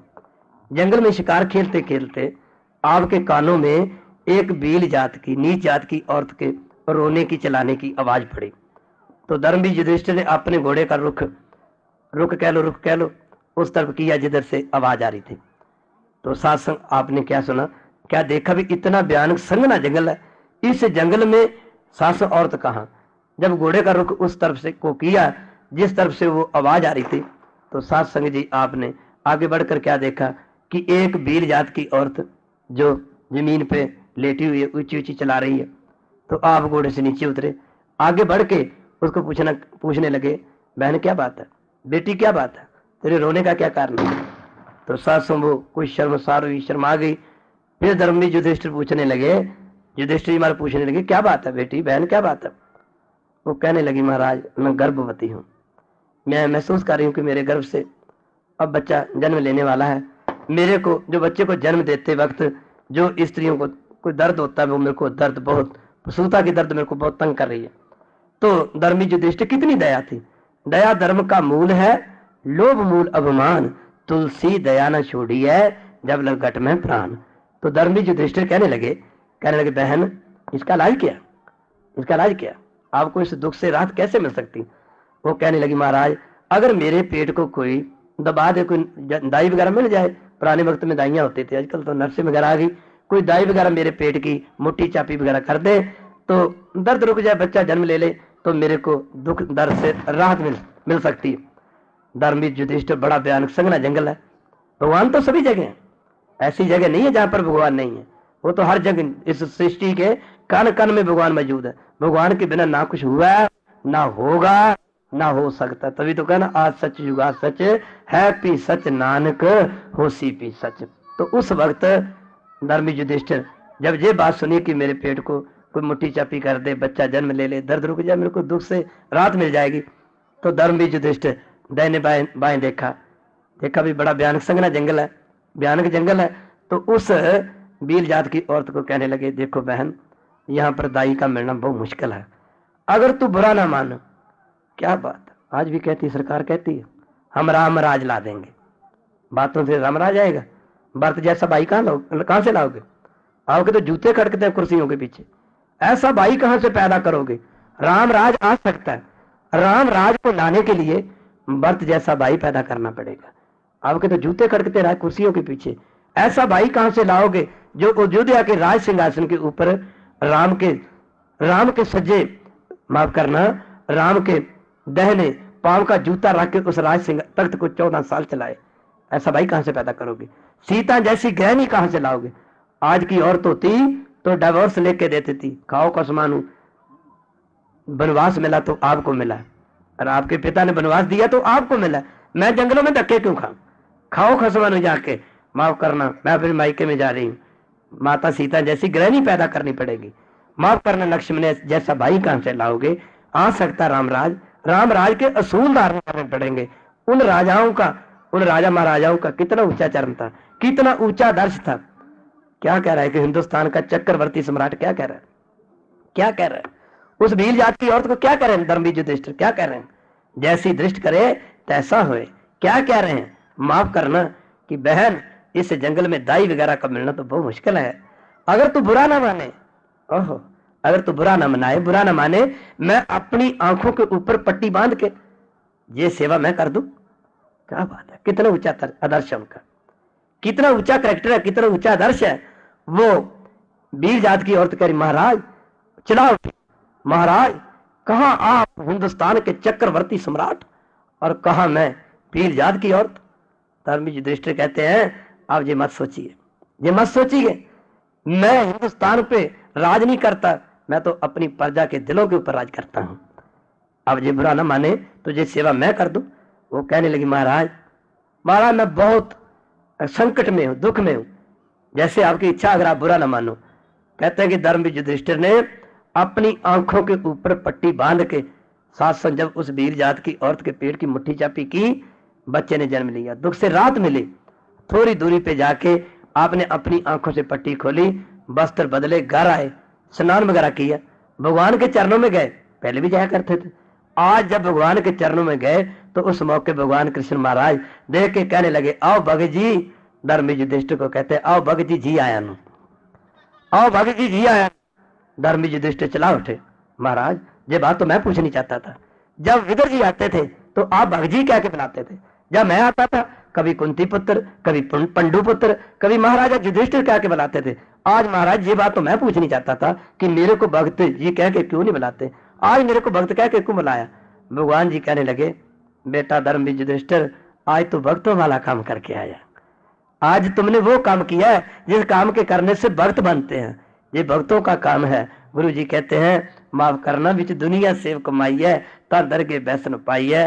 भगवान तो हर जगह पे है। आज धर्म युधिष्ठिर, आज तू भक्तों वाला काम करके आया। सो साथ संग जी कहने का तात्पर्य ये है, अगर भक्त बनना है तो भक्तों जैसे काम करो, अगर सिख बनना है तो सिखों जैसे काम करो। गुरु नानक जी कह रहे हैं, एक मुसलमान काजी को उपदेश देते कह रहे हैं कि तू अपने आप को मुसलमान कहने से मुसलमान नहीं बन जाता कि मैं मुसलमान हूं। मुसलमान के असूल क्या है, मुसलमान के असूल क्या है, उसके नियम क्या है। अगर तू मुसलमान है तो अपने धर्म के मुताबिक चल। हम ये नहीं कहते मुसलमान बुरा है, गुरु जी कहते हैं अगर मुसलमान हो तो तभी मुसलमान का है ना। एक सिख है, दो बोतल शराब पी जाता है, दो औरों को तंग करता है, माफ करना गरीब मार करता है, वो सिख तानो हुआ, वो तो सिक्खी के ऊपर दबा हुआ। ऐसे माफ करना कोई हिंदू भाई है, गरीब मार करता है, जुल्म करता है, 700 औरों को दुख देता है, दो चार बोतल शराब पी जाता है, वो फिर हिंदू भाई तना हुआ। हिंदू भाई के असूल पढ़ के देखो, माफ करना गुरु की संगत। ऐसे गुरु जी मुसलमान को कह रहे हैं कि मुसलमान कहावन मुश्किल होए तो मुसलमान कहावे। मुसलमान तो तभी कहाओगे, मुसलमान तो तभी कहाओगे अगर मुसलमान होगे। अगर माफ करना कहने से कोई मुसलमान ही बन जाता। भगवान जी कह रहे हैं, तेरे को आज तक भक्त इसीलिए नहीं कहा कि तुमने भक्तों वाला काम नहीं किया, आज भक्तों वाला काम करके आया है तो माफ करना, इसलिए आज तेरे को भक्त कहा है। भक्त माफ करना, भक्त कबीर जी कर लेगा कोई रीस, कर लेगा रीस, कोई बहुत अमीर नहीं हुए। गुरु गोविंद समार जी के दरबार लगे हुए, कब है आनंदपुर साहब में पहुंची है, कहने से बात नहीं बनेगी। गुरु गोविंद समार के दरबार लगे हुए, देवताओं की तरह सिख गुरु गोविंद समार के चरणों में बैठे हुए, जैसे करोड़ों करोड़ों चकोरे चंद्रमा की तरफ देखना बंद नहीं करती, गर्दन चाहे टूट जाए कुछ भी हो जाए। तो प्रवचन हो रहे हैं, गुरु गोविंद सिंह जी महाराज प्रवचन करते करते कहने लगे, सिखो आप भक्त कबीर साहब को जानते हो, आप कबीर साहब को जानते हो। सिख कहने लगे, महाराज ऐसा कौन है भला। सभी ने चले जाना है, सभी ने चल, कोई नहीं रहेगा। जब मरने के बाद इंसान का नाम रहता है, इंसान का नाम उसके कामों से रहता है। नाम रावण का भी है, नाम राम का भी है, पर रावण एक ऐसा है जिसका साल के साल पुतला जलाया जाता है। क्यों, कभी सोचा है? क्यों कभी सोचा है? साल के साल उसका पुतला जलाया जाता है। हमारे को शिक्षा लेनी चाहिए। गुरु गोविंद सिंह महाराज कहते हैं कि पर नारी के बजे रावण 10 सिर कटाए। रावण के 10 सिर थे, पर पराई औरत की संगत करके, चारों वेदों का ज्ञाता था वो, पंडितों का शस्त्रकार था, विद्वान था। कहते हैं कि जब रावण अपने असूलों में कायम था, असूलों पे कायम था, उस रावण की गिनती विद्वानों में पहले नंबर पे की जाती थी। रावण की गिनती विद्वानों में पहले नंबर पे की जाती थी जब वो अपने असूलों पे कायम था। पर भक्त कबीर जी कहते हैं कि जब रावण अपने असूलों से गिर गया, उसी रावण की गिनती मूर्खों में पहले नंबर पे की जाने लगी। लंका गढ़ सोने, गढ़ कहते किले को, लंका गढ़ सोने का गया, लंका सोने का किला था, लंका गढ़ सोने का गया। कबीर जी कहते मूर्ख रावण क्या ले गया। जिसकी गिनती कभी विद्वानों में की जाती थी पहले नंबर पे, उसकी गिनती मूर्खों में पहले नंबर पे की जाने लगी। गुरु गोविंद सिंह महाराज कहते हैं, पर नारी के भजे रावण 10 सिर कटाए। पराई औरत की संगत करने से रावण जिसके 10 सिर थे, उसके 10 सिर, हमें शिक्षा लेनी चाहिए। 10 सिर काटे गए, तो अगर हम पराई औरत की संगत करेंगे तो हमारा तो सिर ही एक है, हमारा तो सिर ही एक है, हमारा तो सिर ही एक है। अगर हम पराई औरत की संगत करेंगे, शिक्षा लेनी चाहिए। पर रावण जिसके 10 सिर काटे गए, किसके? पराई औरत की संगत करने से, पराई औरत को चुराने से, उसके पर नारी के बजे रावण 10 सिर कटाए। पर ध्यान देना पड़ेगा, वो रावण जिसने पराई औरत की संगत की, उस रावण का साल के साल, हर साल माफ करना मर गया। कब? द्वापर त्रेता युग में हो गया। अब भी उसका साल के साल पुतला जलाया जाता है।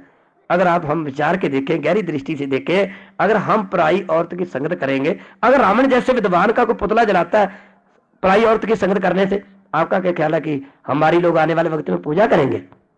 पूजा करेंगे? कभी भी नहीं करेंगे, कभी भी नहीं करेंगे। ये बात ध्यान देने वाली है। गुरु गोविंद सिंह महाराज जी कह रहे हैं सिखों को, सिखो आप जी कर्म से ही बंदा बनता है, कर्म से। अर्जुन को जो उपदेश दिया था, अर्जुन जो मैं करता हूं तो उधर ध्यान मत दे, जो मैं कर रहा हूं वो तेरी समझ से परे है, जो मैं कर रहा हूं तेरी समझ से परे है, तेरे को समझने पर भी उसकी समझ नहीं आ सकती।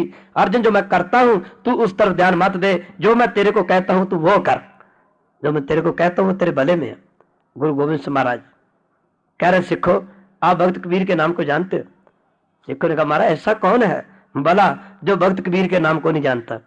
गुरु जी कहने लगे सिखो ये बताओ। सिख कहने लगे महाराज हम भक्त कबीर की बानी पढ़ते हैं, हमने हमारा भक्त कबीर काशी की बनारस के रहने वाले थे, उनकी एक धर्म पत्नी माई लोई थी, उनका एक बेटा कमाला था, महाराज की बेटी कमाली थी। गुरु गोविंद सिंह महाराज कहने लगे सिखो ये बताओ जिस जमाने में भक्त कबीर जी हुए उस जमाने में हमारे हिंदुस्तान में किसकी हुकूमत थी? कौन राजा राज करता था? किस राजे का राज था? एक से बोला उस समय बाबर का राज था। गुरु जी कहने लगे गलत। दूसरा बोला हुमायूं का राज था। तीसरा बोला अकबर का राज था। कोई किसी का नाम लेता, कोई किसी का नाम लेता। गुरु साहब कहने लगे सिखो एक राजा जिसके कितने वजीर मंत्री टहल कर एल कर होते हैं, रानियां महारानियां गोलियां दासियां, जिसकी बेंत फौजें बेंत जर्नैल होते हैं, जिसके बेंत खजाने होते हैं, हजारों मरबा का जमीन का वो मालिक होता है। एक इतना बड़ा राजा जिसके नाम को आप भूल गए, एक जात के जला है भक्त कबीर का नाम आपको कैसे याद रह गया? सिख कहने लगे महाराज भक्त कबीर जी तो भगवान की भक्ति करते थे, परमेश्वर का नाम जपते थे। गुरु गोविंद सिंह महाराज कहने लगे देखो सिखो भक्ति का कितना प्रताप है, नाम का कितना प्रताप है। हजारों राजे महाराजे संसार में आके चले जाएंगे, उनके नामों निशान मिट जाएंगे, हजारों राजाओं महाराजाओं के नाम वक्त के आने पर डेरी हो जाएंगे, उनको दुनिया भूल जाएगी। देखो नाम की महिमा, देखो भक्ति का प्रताप, जुगों प्रमाण तक जब तक सृष्टि रहेगी संसार रहेगा, लोग भक्त कबीर जी का नाम लेते रहेंगे। तभी गुरु जी कहते, गुरु तेग बहादुर जी महाराज कहते नाम रहो। ये क्यों नहीं कहा कोई राजा रहो? कौन है? ये क्यों नहीं कहा कि कोई राजा रहो? ये कहा नाम रहो, साधु रहो गुर गोबिंद कहो नानक ए जगत में किन जप्यो गुरमंत। दुनिया में रो रहेगा। हम सब कहते हमारा नाम रह जाए, कोई कहता मेरा बच्चों से नाम रह जाए। बच्चों से नाम कैसे रह सकता है? हमें अपने दादा पिता के नाम का पता है, दादा के नाम का पता होगा, उसके आगे परदादा के नाम का पता होगा। इससे पहले कौन हुआ? हमारी 4 पीढ़ियां पहले हमारे कौन था? 4 पीढ़ियां पहले हमारे कौन था? हमें किसी को कोई पता नहीं कि हमारी 4 पीढ़ियों पहले हमारी वंश में, हमारी वंश में, हमारी कुल में कौन था। हमारे मरने के बाद 4 पीढ़ियों में, हमारे आने वाली 4थी पीढ़ी में किसी को नहीं पता होगा कि हमारे दादा परदादा उससे पहले कौन थे। ये किसी को पता नहीं। कौन रहेगा? नाम रहेगा। नाम क्यों रहेगा? और कोई क्यों नहीं रहेगा? नाम इसलिए रहेगा, माफ करना, साधु रहो। साधु क्यों रहेगा? भगवान रहेगा। भगवान रहेगा, जो भगवान का नाम जपेंगे वो रहेंगे। क्यों रहेंगे? भक्त कहने को कह देते हैं। काशी बनारस में कहते रात के समय चोरी हो गई, माफ करना, लोग जाग पड़े। आधी रात का समय है, लोग जाग पड़े, चोर चोर चोर। 3 चोर एक तरफ भाग गए। एक चोर को लोगों ने घेर लिया, एक चोर को लोगों ने घेर लिया। माफ करना, तो साथ संग जी चारों तरफ से गलियां सड़कें बंद कर दी। वो चोर सोचता मैं कहां जाऊं, वो सोचता कहां जाऊं। चोर ऐसे नहीं भक्त बना जाता। भगवान जी कह रहे हैं धर्मी युधिष्ठिर आज तो भक्तों वाला काम करके आए। चोर सोचता कहां जाऊं, सर्दी की ऋतु है, सर्दी की ऋतु है और पो का महीना, माफ करना पौष भी कह देते हैं, पौष का महीना है। चोर सोचता कहां जाऊं, पता चोर को भी है, पता चोर को भी है। मेरे को बचा सकता तो भक्त कबीर बचा सकता है। पता कबीर को भी है, पता लोगों को भी है। साथ संग जी चोर की नजर भक्त कबीर के घर के ऊपर पड़ी, जाके दरवाजा खटखटाया। आधी रात का समय, कबीर के घर में जो जाता था चोर नहीं रह जाता था। गुरु नानक जी कहां गए? हम तो आज कहते हैं ये हरि के जन है। हिस्ट्री अपने आप को रिपीट करती है। ये कल के सत्संग में हम विचार करेंगे।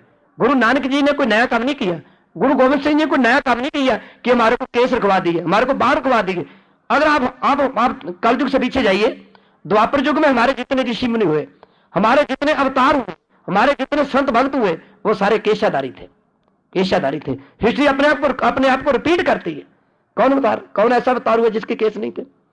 शिव जी महाराज के सिर पे जटाएं थी, भगवान राम के सिर पे केस थे, कृष्ण भगवान के सिर पे केस थे। अब देखो तो सही, माफ कर रहे, हिस्ट्री आपको रिपीट करती है। गुरु गोविंद सिंह महाराज ने अपने इतिहास को रिपीट किया, गुरु नानक जी ने उस इतिहास को दोहराया। खैर हम इस तरफ ना जाए, जरा ध्यान देना पड़ेगा, जरा ध्यान देना पड़ेगा। साथ संग जी जो दास अर्ज करने जा रहा था, जरा ध्यान देना पड़ेगा। माफ करना, गुरु नानक जी कहां गए, कहां गए? जो लोग समाज से धर्म से गिर चुके थे, भूमि चोर के पास गए। हम तो आज जात पात की बात करते हैं, त्रेता युग में देखो आज कहते हैं हम, माफ करना, गुरु की संगत जो नीचे इसके हाथ से निकाला, पर जिसको हम भगवान कहते हैं, उस वो भगवान को जात की चूड़ी भीलने के झूठे बेर खाता है। हम कहते हैं ये नीच है। सच बोलना बहुत मुश्किल है। गुरबाणी में तुक आती है, जे कोई बोले सच, अगर कोई सच की बात करे तो झूठे बंदे को आग लग जाती है। ये कोई बोले सच झूठा जावी। जिस रामायण को सारा हिंदू जगत मानता है, सारा हिंदुस्तान मानता है, इसमें क्या शक है? सारा हिंदू जगत तो क्या, सारा हिंदुस्तान मानता है जिस रामायण की पूजा करता है, जिस रामायण में माफ करना गुरु की संगत भगवान राम की विदाई की है, राम की विदाई की गई है, जिस रामायण को सारे मानते हैं, उस रामायण के रचने वाला कौन है? अब बोलते क्यों नहीं? कौन रचने वाला? उसके रचने वाले तो ऋषि वाल्मीकि की जात के चमार है। माफ करना, यहां पर जात पात की बात नहीं, जात पात पूछे नहीं कोई। हर को भजे सो हर का, कोई भगवान का बंदा वो जो भगवान का नाम लेता है, जो भगवान का नाम लेता है। माफ करना, वो रामायण को उच्चारण करने वाला ऋषि वाल्मीकि तो नीच जात का हो सकता है, मगर नीच जात वाले तो जिस मंदिर में माफ करना नीच जात से संबंध रखने वाले ऋषि वाल्मीकि की उच्चारण की रामायण का प्रकाश तो हो सकता है, मगर नीच जात का बंदा कोई मंदिर में नहीं जा सकता। ये कैसे हो सकता? ये कैसे हो सकता? यही बात तो बताई। हम तो आज कहते हैं जात की बात आज करते हैं। भगवान तो त्रेता युग में श्री रामचंद्र जात की चूड़ी बेलने के झूठे बेर कर रहे हैं, जात पता है ही नहीं। कबीर जी ने कहा था, ब्राह्मण जी तुम कत ब्राह्मण, आओ हम फैसला करके देखें। पंडित जी आप मेरे को नीच कहते हो, जो तो ब्राह्मण ही जाया, आन वाट काहे नहीं आया। पंडित जी, ब्राह्मण जी, जिस रास्ते से माता के गर्भ से, जिस रास्ते से हम पैदा हुए हैं, उसी रास्ते से आप पैदा हुए हो। अगर आप ब्राह्मण हो तो माफ करना, आप किसी और रास्ते से जन्म क्यों नहीं लिया? हम भी उसी रास्ते से पैदा हुए हैं। जे तो ब्राह्मण ही जाया, आन वाट काहे नहीं आया। कबीर जी कह रहे, पंडित जी तुम कत ब्राह्मण। हम फैसला कर देते, करके देखें, डिसाइड करके देखें, विचार करके देखें। अगर तुम ब्राह्मण हो, मेरे को ये बताओ, एक बात का जवाब दो पंडित जी। अगर आप ब्राह्मण हो, मैं शूद्र हूं, अगर मैं शूद्र हूं, आप ब्राह्मण हो, तुम कत ब्राह्मण, तुम कैसे ब्राह्मण हो और मैं कैसे शूद्र हूं? तुम कत ब्राह्मण, हम कत माफ करना शूद्र, हम कैसे शूद्र हैं? कहते हैं कि ऐसे करो, सिरिंज मार के देखो, कटार मार के देखो हाथ के ऊपर। अगर आप में से हम कत लो, अगर हम में से लहू निकला है, तुम कत दूध, आप में से दूध निकला है, पंडित जी फिर तो फर्क हुआ। अगर आप में भी लहू है तो मेरे में भी लहू है, फिर तो कोई फर्क ना हुआ। पर पंडित जी कहने लगे, कहते आप ब्राह्मण किसको मानते हैं? पंडित जी कहते कबीर जी आप ब्राह्मण किसको मानते हैं? कबीर जी लगे कहने, पंडित जी हमारे तो ब्राह्मण उसको मानते हैं, ब्राह्मण सो जो ब्रह्म विचारे। माफ करना, हमारे में तो ब्राह्मण उसको कहते हैं जो ब्रह्म की विचार करता है। हम माफ करना, सो ब्राह्मण कहिए, हमारे में तो ब्राह्मण उसको कहते हैं जो ब्रह्म को, जो पार ब्रह्म को, जो परमेश्वर को हर बंदे में देखता है, हम तो उसको ब्राह्मण मानते हैं। बड़ी कमाल की बात थी। काशी में चोरी हो गई, कहते चोर ने दरवाजा खटखटाया, बहुत मुश्किल है, क्या देते हैं? कहते दरवाजा खटखटाया, रोज हम भी पढ़ते गुरुद्वारे में, नानक नाम चढ़दी कला तेरे पाने सर्वात दा पला। कहने से तो बात नहीं बनेगी। कई बार देखते हैं जूता किसका अच्छा है, इसको ले चलते हैं। बोला माफ करना, जूता किसका अच्छा है, ठीक है, जूता ही उठा के ले चलते हैं। माफ करना, ऐसा भला कर देते, ऐसा भला नहीं है। नानक नाम चढ़दी कला तेरे बाणे सर्वात दा पला, कहने से बात नहीं, करने से बात बनेगी। तो वो दरवाजा खटखटाया, कबीर जी ने दरवाजा खोला, रात के 12 बजे का समय। देख के कहने लगे, कौन है तू? कहते पांव पकड़ लिए भक्त कबीर साहब के, महाराज मैं चोर हूं, मैं चोर हूं। कबीर जी कहने लगे, काशी वाराणसी में शोर शराबा मच गया, कहता मेरे को बचाओ महाराज। कबीर जी कहने लगे, देखो ये चारपाई मेरी, पंजाबी में मंजा कह देते हैं, ये चारपाई मेरी है, वो लोई लेटी हुई है उस चारपाई पे, वो सामने मेरा लड़का कमाला है। ऐसे थोड़ा क्या गुरु तेग बहादुर महाराज जी ने, जन नानक एक खेल कठिन है, ये खेल मुश्किल है, गुरुमुख बिरले जाना, इसको तो कोई बिरला जानता है। कबीर जी लगे कहने, वो मेरी लड़की कमाली लेटी हुई है, ऐसे करो, आप चोर को कहते हैं कि मेरी लड़की कमाली के पास लेट जाओ, सर्दी की रुत है, कर लेगा कोई? वो चोर कहते मारा मैं। कबीर जी कहते ज्यादा समय बातें करने का नहीं है, अगर लोगों ने तेरे को पकड़ लिया ना, मार मार के तेरी चटनी बना देंगे। माफ करना, कहते लेट जा। जब चोर लेट गया तो 700 लोगों ने देखा, भाई यहाँ चोर आया था, किधर गया, चोर किधर गया, माफ करना। तो लोगों के मन में ख्याल आया कि चोर को कौन पनाह दे सकता है, अगर चोर को कोई पनाह दे सकता है तो वो सिर्फ भक्त कबीर दे सकता है। आगे बढ़े, कबीर के घर का दरवाजा खटखटाया, कबीर साहब दरवाजा खोला, लोगों की बहुत बड़ी भीड़ है। कबीर जी पूछ रहे क्या बात है, कहने लगे, लोग कहने लगे आपके घर में यहाँ कोई चोर आया, कहे यहाँ चोर, यहाँ पर चोरों का क्या क्या काम। असल बात यह थी कि जो कबीर के घर में आ जाता था, ठग आता था तो ठग ठग नहीं रह जाता था, वो ठगी छोड़ जाता था। चोर आता था, चोर चोर नहीं रह जाता था। कुकर्मी आ जाता था, कुकर्मी कुकर्म छोड़ जाता था। माफ करना साथ संगत जी, जो हवा शीतलता ना दे वो हवा ही क्या, जिस पानी को पी के प्यास ना खत्म हो वो पानी ही क्या। माफ करना साथ संगत जी, जिन फूलों को सूंघ के सुगंधी ना मिले वो फूल ही क्या। सत्संगत में आके अगर हमारा जीवन ना बदले तो वो सत्संगत ही क्या। काल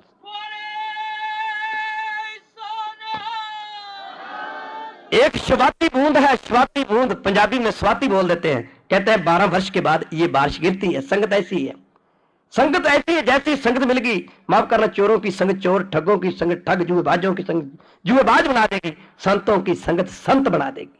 कबीर जी कहते हैं गंगा संग ललता बिगड़ी। ललता कहते छोटे छोटे नालों को, कहते छोटे छोटे नालों को संगत मिल गई। छोटे छोटे नालों को, माफ करना, संगत किसकी मिल गई, गंगा की। कहते गंगा में वो नाले मिलके बात कहां पर खत्म हुई, माफ करना, गंगा संग ललता बिगड़ो, सो ललता गंगा हुए निबड़ो। छोटे छोटे नालों को संगत कहते मिलकी गंगा की, वो गंगा में मिलकर निबेड़ा कहां हुआ, वो नाले गंगा रूप बन गए। कहते मेरे को संगत मिल गई संतों की, कहते संतों की संगत ने क्या बना दिया, संतन संग कबीरा बिगड़ो, सो कबीरा रामे हुए निबड़ो।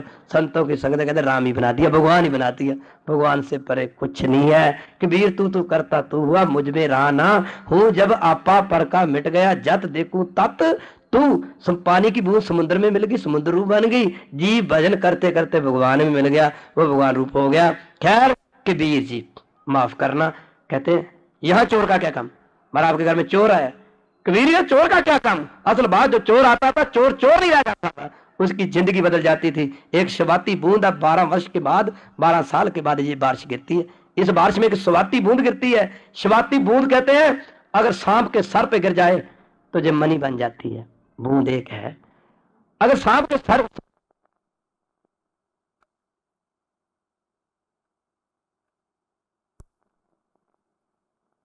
कहते गिद्दड़ के मुंह में पड़ जाए तो गिद्दड़ हल्का हो जाता है। यही स्वाति बूंद। कहते हैं कि साथ संगत जी मृग की नाभि पे गिर जाए तो वो कपूर बन जाती है। यही स्वाति बूंद। कहते हैं सिप्पी के मुंह में गिर जाए तो मोती बन जाती है। यही स्वाति बूंद। कहते हैं अगर पपीहे के मुंह में गिर जाए तो उसकी प्यास दूर हो जाती है। यही स्वाति बूंद।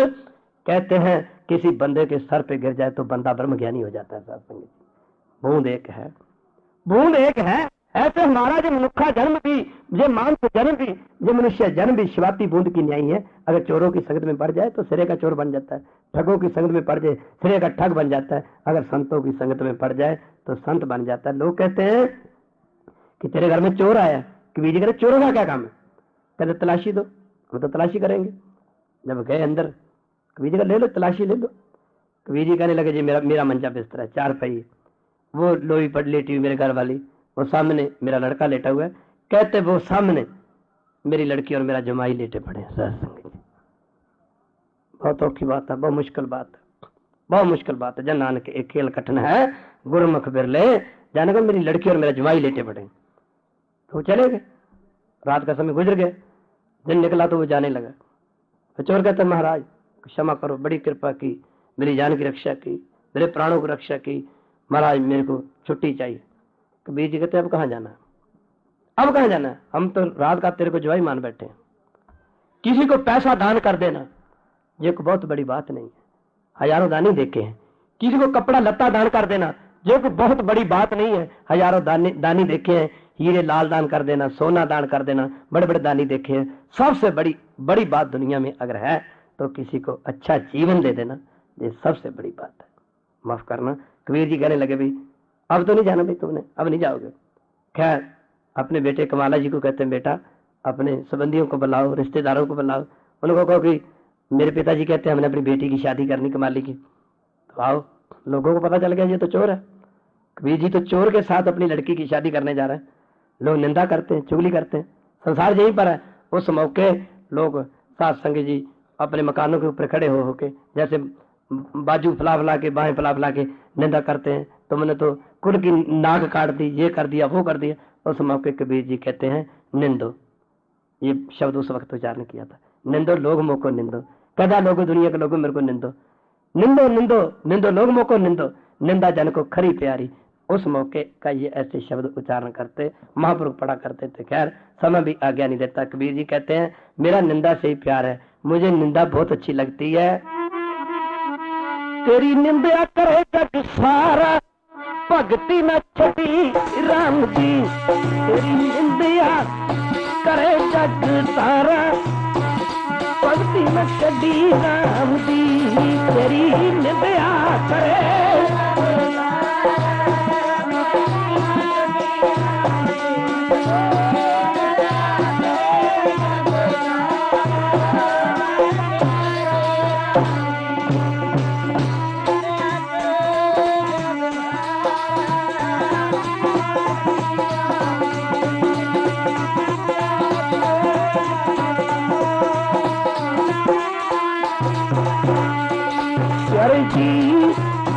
भगती न छटी राम दी, प्यारे जी भगती न छटी राम दी, प्यारे जी।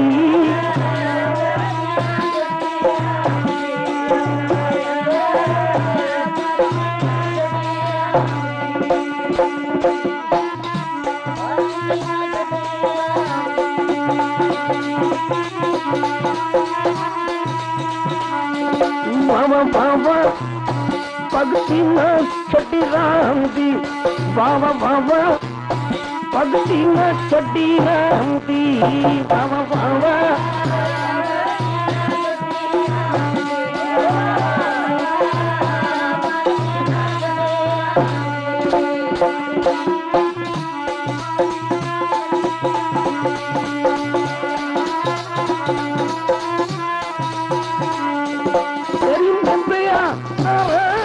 जग सारा करे जग सारा, भगती न छड़ी राम दी, तेरी निंदिया करे जग सारा, भगती न छड़ी राम दी, तेरी निंदिया करे।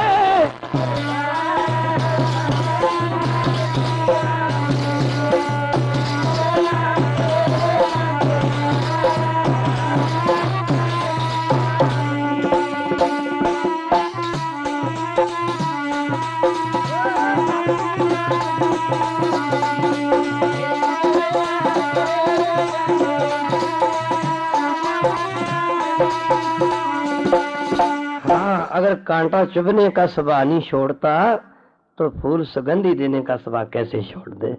दुनिया में बहुत समय, थोड़ा ही समय हमने रहना है, जो आया उसने चले जाना है।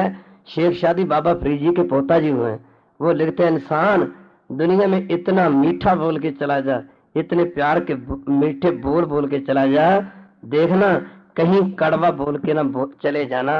हो सकता कि तेरा कड़वा बोला बोल कहीं तेरी जिंदगी का आखिरी और अंतिम बोल ना हो। तो साथ संगी जी यहाँ कुछ समय रहने, उस मौके पे कबीर जी कहते जब हम एक को एक कर माने तब लोगों काहे दुख जाने, जब हमने एक को अपना बना लिया तुम्हें क्या तकलीफ है। तभी कहते हैं गुरु जी जन नानक एक खेल कठिन है, गुरुमुख बिरले जाना। समय आज्ञा नहीं देता, कल को फिर आपके दर्शन करेंगे। गुरु नानक जी के घर में जात पात को कोई था नहीं है, कोई जगह नहीं है। बाबा बंदा सिंह बहादुर जिनका पहला नाम माफ करना माधवदास वैरागी था, आप जात के ब्राह्मण हुए, जिनको गुरु गोविंद सिंह महाराज ने अपने हाथों से अमृत छकाया और पंजाब को भेजा। बंदा सिंह बहादुर, चाहे हमें छोटे से अपने साहबजादों की शहीदी का बहुत दुख है, पर सबसे ज्यादा दुख हमें साईं बुद्धू शाह की मौत का और उसके बच्चों की मौत का दुख है। बंदा सिंह बहादुर सबसे पहले आपने जमुनानगर जगाधरी सडौरे जाके, सडौरे के रहने वाले थे साईं बुद्धू शाह जी, सडौरे जाके साईं बुद्धू शाह की मौत का और उसके बच्चों की मौत का बदला लेना है। बाबा बंदा सिंह बहादुर जिन्होंने सरहंद की ईंट से ईंट खड़का दी थी, अमर शक के माधवदास वैरागी से बंदा सिंह बहादुर बने। साथ संगे जी माफ करना, गुरु नानक जी के घर में किन किन का जिक्र किया जाए, कल के दीवान में विचार की जाएगी। भाई साहब भाई मत्ती दास जी, भाई साहब भाई सत्ती दास जी, ये जात के ब्राह्मण थे जिनकी शहीदी सतगुरु गुरु तेग बहादुर महाराज जी के साथ दिल्ली के चांदनी चौक बाजार में हुई। यहाँ पर जात पात की कोई भी बात नहीं है। गुरु जी कहते हैं कर्मी कर्मी हुए विचार, सच्चा आप सच्चा दरबार। श्री हरमंदर साहब के, हरमंदर साहब का नाम हरि मंदिर, माफ कर रहा हरमंदर, कैसे आप इस बात को भूल जाओगे? कभी नहीं कोई बुला सकता। हरि मंदिर जिसके 4 दरवाजे, पूर्व पश्चिम उत्तर दक्षिण, 4 दरवाजे क्यों? एक भी रखा जा सकता, एक भी रखा जा सकता था, एक भी दरवाजा रखा जा सकता था, 4 क्यों? हरमंदिर साहब के 4 दरवाजे दुनिया के लोगों को इस बात का पैगाम दे रहे हैं, बिना जात पात के, बिना रंग भेद के, दुनिया के किसी भी धर्म का बंदा श्री हरमंदिर साहब के 4 दरवाजों में से किसी भी दरवाजे में प्रवेश करके हरमंदिर साहब में नमस्कार कर सकता है। आपको पता नहीं होगा, मक्के में कोई हिंदू भाई नहीं जा सकता, पता आपको? कोई भाई नहीं जा सकता, हिंदू भाई नहीं जा सकता। जगन्नाथपुरी का मंदिर उड़ीसा की राजधानी भुवनेश्वर, यहाँ से 83 किलोमीटर की दूरी पर पड़ता है। सो मैनी टाइम जब भी हम भुवनेश्वर में गए तो जगन्नाथपुरी के मंदिर के दर्शन करने के लिए गए। जगन्नाथपुरी के मंदिर में कोई मुसलमान भाई नहीं जा सकता, पता आपको? शायद ना पता। साथ उस जगन्नाथपुरी के मंदिर में कोई मुसलमान भाई नहीं जा सकता, मक्के में कोई हिंदू भाई नहीं जा सकता। ये गुरु नानक जी का घर है जिसमें हर धर्म का बंदा संगत में बैठ के हरि जसरी कीर्तन सुन सकता है, पंगत में बैठकर खाना खा सकता है। कितनी बड़ी बात है, कितनी बड़ी बात है। ये बदकिस्मती है हमारी कि जो हम दुनिया के लोगों को ये नहीं बता सके। आज जब 1984 में गुरु ग्रंथ साहब महाराज के स्वरूप जलाए गए, मेरे को कईयों ने कहा संत जी ये तो गुरु ग्रंथ साहब के जगह जगह पे स्वरूप जलाए गए महाराज के। मैं कहा जी अज्ञानी लोगों का काम है, इन्होंने गुरु ग्रंथ साहब के स्वरूप नहीं जलाए, इन्होंने कहीं भक्त कबीर जी की, कहीं भक्त रविदास जी की, कहीं भक्त सूरदास जी की, कहीं भक्त लोचन जी की, कहीं भक्त नामदेव जी की दाढ़ी को अपने हाथों से आग लगाई है। इन संतों भक्तों की वाणी गुरु ग्रंथ साहब की वाणी में दर्ज है। इतना बड़ा ग्रंथ, माफ करना गुरु की संगत, पहले 5 गुरुओं की वाणी दर्ज है। गुरु नानक देव जी, गुरु अंगद देव जी, गुरु अमरदास जी, गुरु रामदास जी, गुरु अर्जन देव जी। माफ करना, ये नाम सिखों से मिलते हैं या हिंदुओं से मिलते हैं? आप ही बताइए ना, क्यों भाई? सिख तो बनाया गया था, असली सिख अगर हम देखा जाए, असली सिख हमारा जितने पूर्वज हुए सब केशाधारी थे। कौन कौन हिंदू आगे आया? कौन आगे आया? माफ करना, कौन आगे आया जब खालसा पंथ की नींव रखी गई? गुरु गोविंद सिंह महाराज ने इस स्टेज के ऊपर माफ करना डिमांड की। हम आपको आने वाले कीर्तन में, सत्संग में, कल को नहीं परसों को बताएंगे कौन आगे बढ़ा। वो हिंदू आगे बढ़े, को वाहिगुरु, वो हिंदू भाई आगे बढ़े जिनके मन में ये दर्द था कि हमारी जिंदगी रहे ना रहे, हमारा कुछ रहे ना रहे, हमने अपने धर्म को बचाना है। कौन हिंदू आया? गुरु गोविंद सिंह महाराज जी ने स्टेज के ऊपर कहा, जे तो प्रेम खेलन का चाहो, सिर तर तली तली गली में आओ। अगर आपने प्रेम की खेल को खेलना है, अपने सर को अपनी तली पे, हथेली पे रख के आओ। माफ करना गुरु की सब। कौन आए?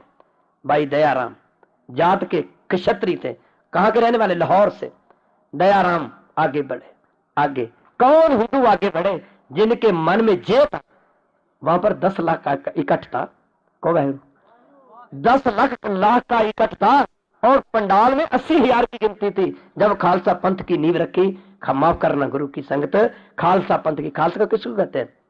मार खालसा किसको कहते हैं? जब आने वाले सत्संग में हम इसकी विचार करेंगे।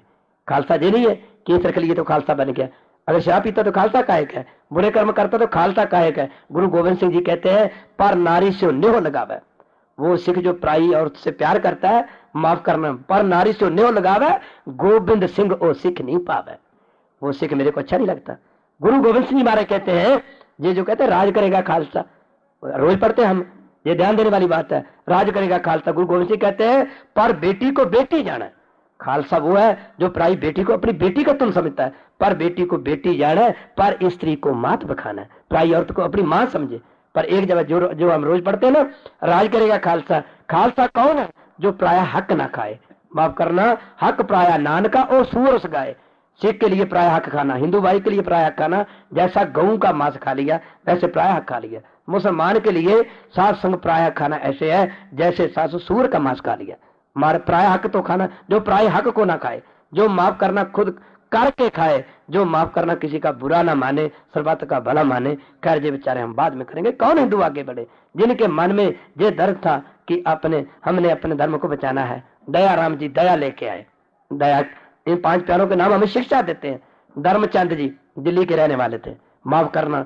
मोकमचंद जी, ये हमारे बड़े बड़े जितने भी ये 5 प्यारे आए, ये हिंदू मत के बहुत बड़े बड़े तीर्थ थे। को वाहिगुरु, को वाहिगुरु। ये बड़े बड़े तीर्थ थे हिंदू मत के। लाहौर शहर श्री रामचंद्र के 2 पुत्र हुए, एक लव था, दूसरा कुश था। लव ने लाहौर बसाया, कुश ने कसूर बसाया। माफ करना, देखो संस्कृति कैसे छुपी पड़ी इन शहरों के नामों में। पर ये ध्यान देना पड़ेगा, ये जितने 5 प्यारे थे ये बेचारे हम आने वाले कीर्तन में करेंगे।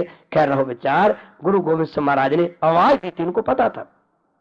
महाराज जिनकी जात वर्ण कुल माही, जात वर्ण जानते ही हैं, जिनकी जात वर्ण कुल माही, गुरु गोविंद सिंह जी कहते हैं सरदारी ना बैकता ही। जिनकी सरदार पुराने जमाने में किसको कहते थे? सरदार किसी लैंड लॉर्ड को कहा जाता था, किसी अमीर पुरुष को कहा जाता था, किसी बड़े पुरुष को कहा जाता था। गुरु गोविंद नीच को सरदार कौन कहता था? गुरु जी कहते जिनकी जात वर्ण कुल माही, सरदारी ना बैकता ही। कभी सरदारी नहीं आई। गुरु गोविंद सिंह ने कहा था औरंगजेब इन्हीं को सरदार बनाऊं, मैं इनको सरदार बना दूंगा, इन्हीं को सरदार बनाऊं तब गोविंद सिंह नाम कहूं, मैं तभी अपना गोविंद सिंह अपना नाम कहूंगा। माफ करना, ये आने वाले वक्त में विचार की जाएगी। अब समय आज्ञा नहीं देता। आओ विसर गई सब तात पर आई, जब ते साथ संगत मोह पाई, ना को बैरी नहीं बेगाना। बानी तो पढ़ी है, नामदेव जी की वाणी तो पढ़ी है। कहते धन धन तो माता देवकी। देवकी कौन थी? बोलते क्यों नहीं? कृष्ण की माता थी ना। अब बोलते क्यों नहीं? पढ़ कर देखो गुरु ग्रंथ साहब को। धन धन तो माता देवकी, जे ग्रह आए श्री कमलापति, जिसकी गर्भ से कमलापति भगवान कृष्ण ने अवतार धारण किया। ऐ माता देवकी तू धन है। वाणी तो पढ़ी है। समुद्र की गहराई समुद्र को देख के नहीं मापी जा सकती, समुद्र की गहराई तो मापने से पता लगता है समुद्र कितना गहरा है। वाणी को पढ़ने से ही पता चलेगा कि गुरबानी है क्या। माफ करना, तभी गुरु जी कहते हैं खत्री ब्रह्म सूद बैस उपदेश, चौ वर्णा को सांझा, गुरुमुख नाम जपे सो उदरा खैर। अब समय आज्ञा नहीं देता। आनंद साहब का पाठ होगा, उसके बाद सत्संग जी अरदास होगी।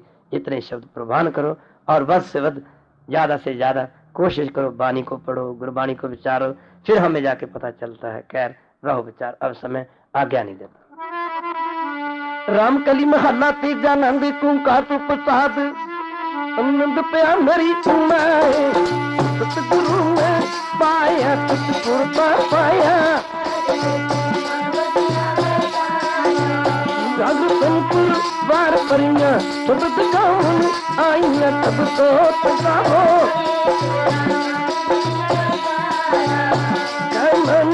नंद हुआ सतगुरु में पाया।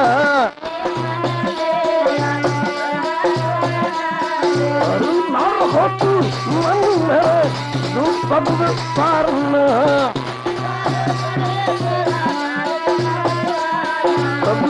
करना तुम भक्त बनी तो तुम मनोब पारे।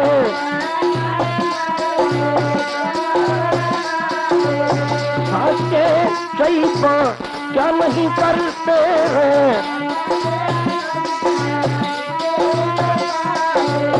सब ना पड़ी ब्रह्म पावे।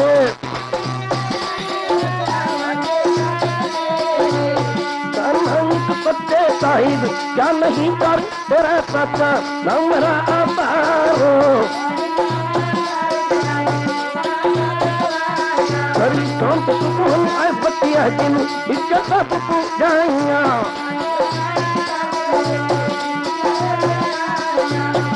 नानक सुनो संतो शब्द करो पियारो, सच्चा नमरा अवतारो भजे।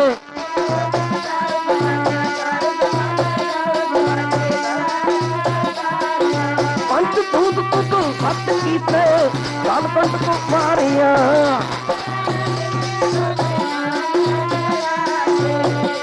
अंत पंत को हुआ इसकर अनहद बाजे। पारू बहु प्रभु पाया उतरे सगल बतूरे।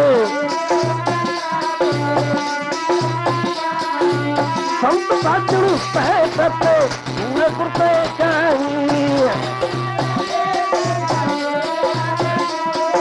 भंत नंद गुर चरण लागे वाजे अनुभव पूरे तमोक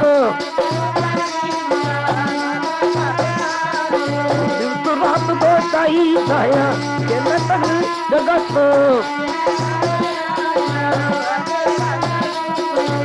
करनी आपो अपनी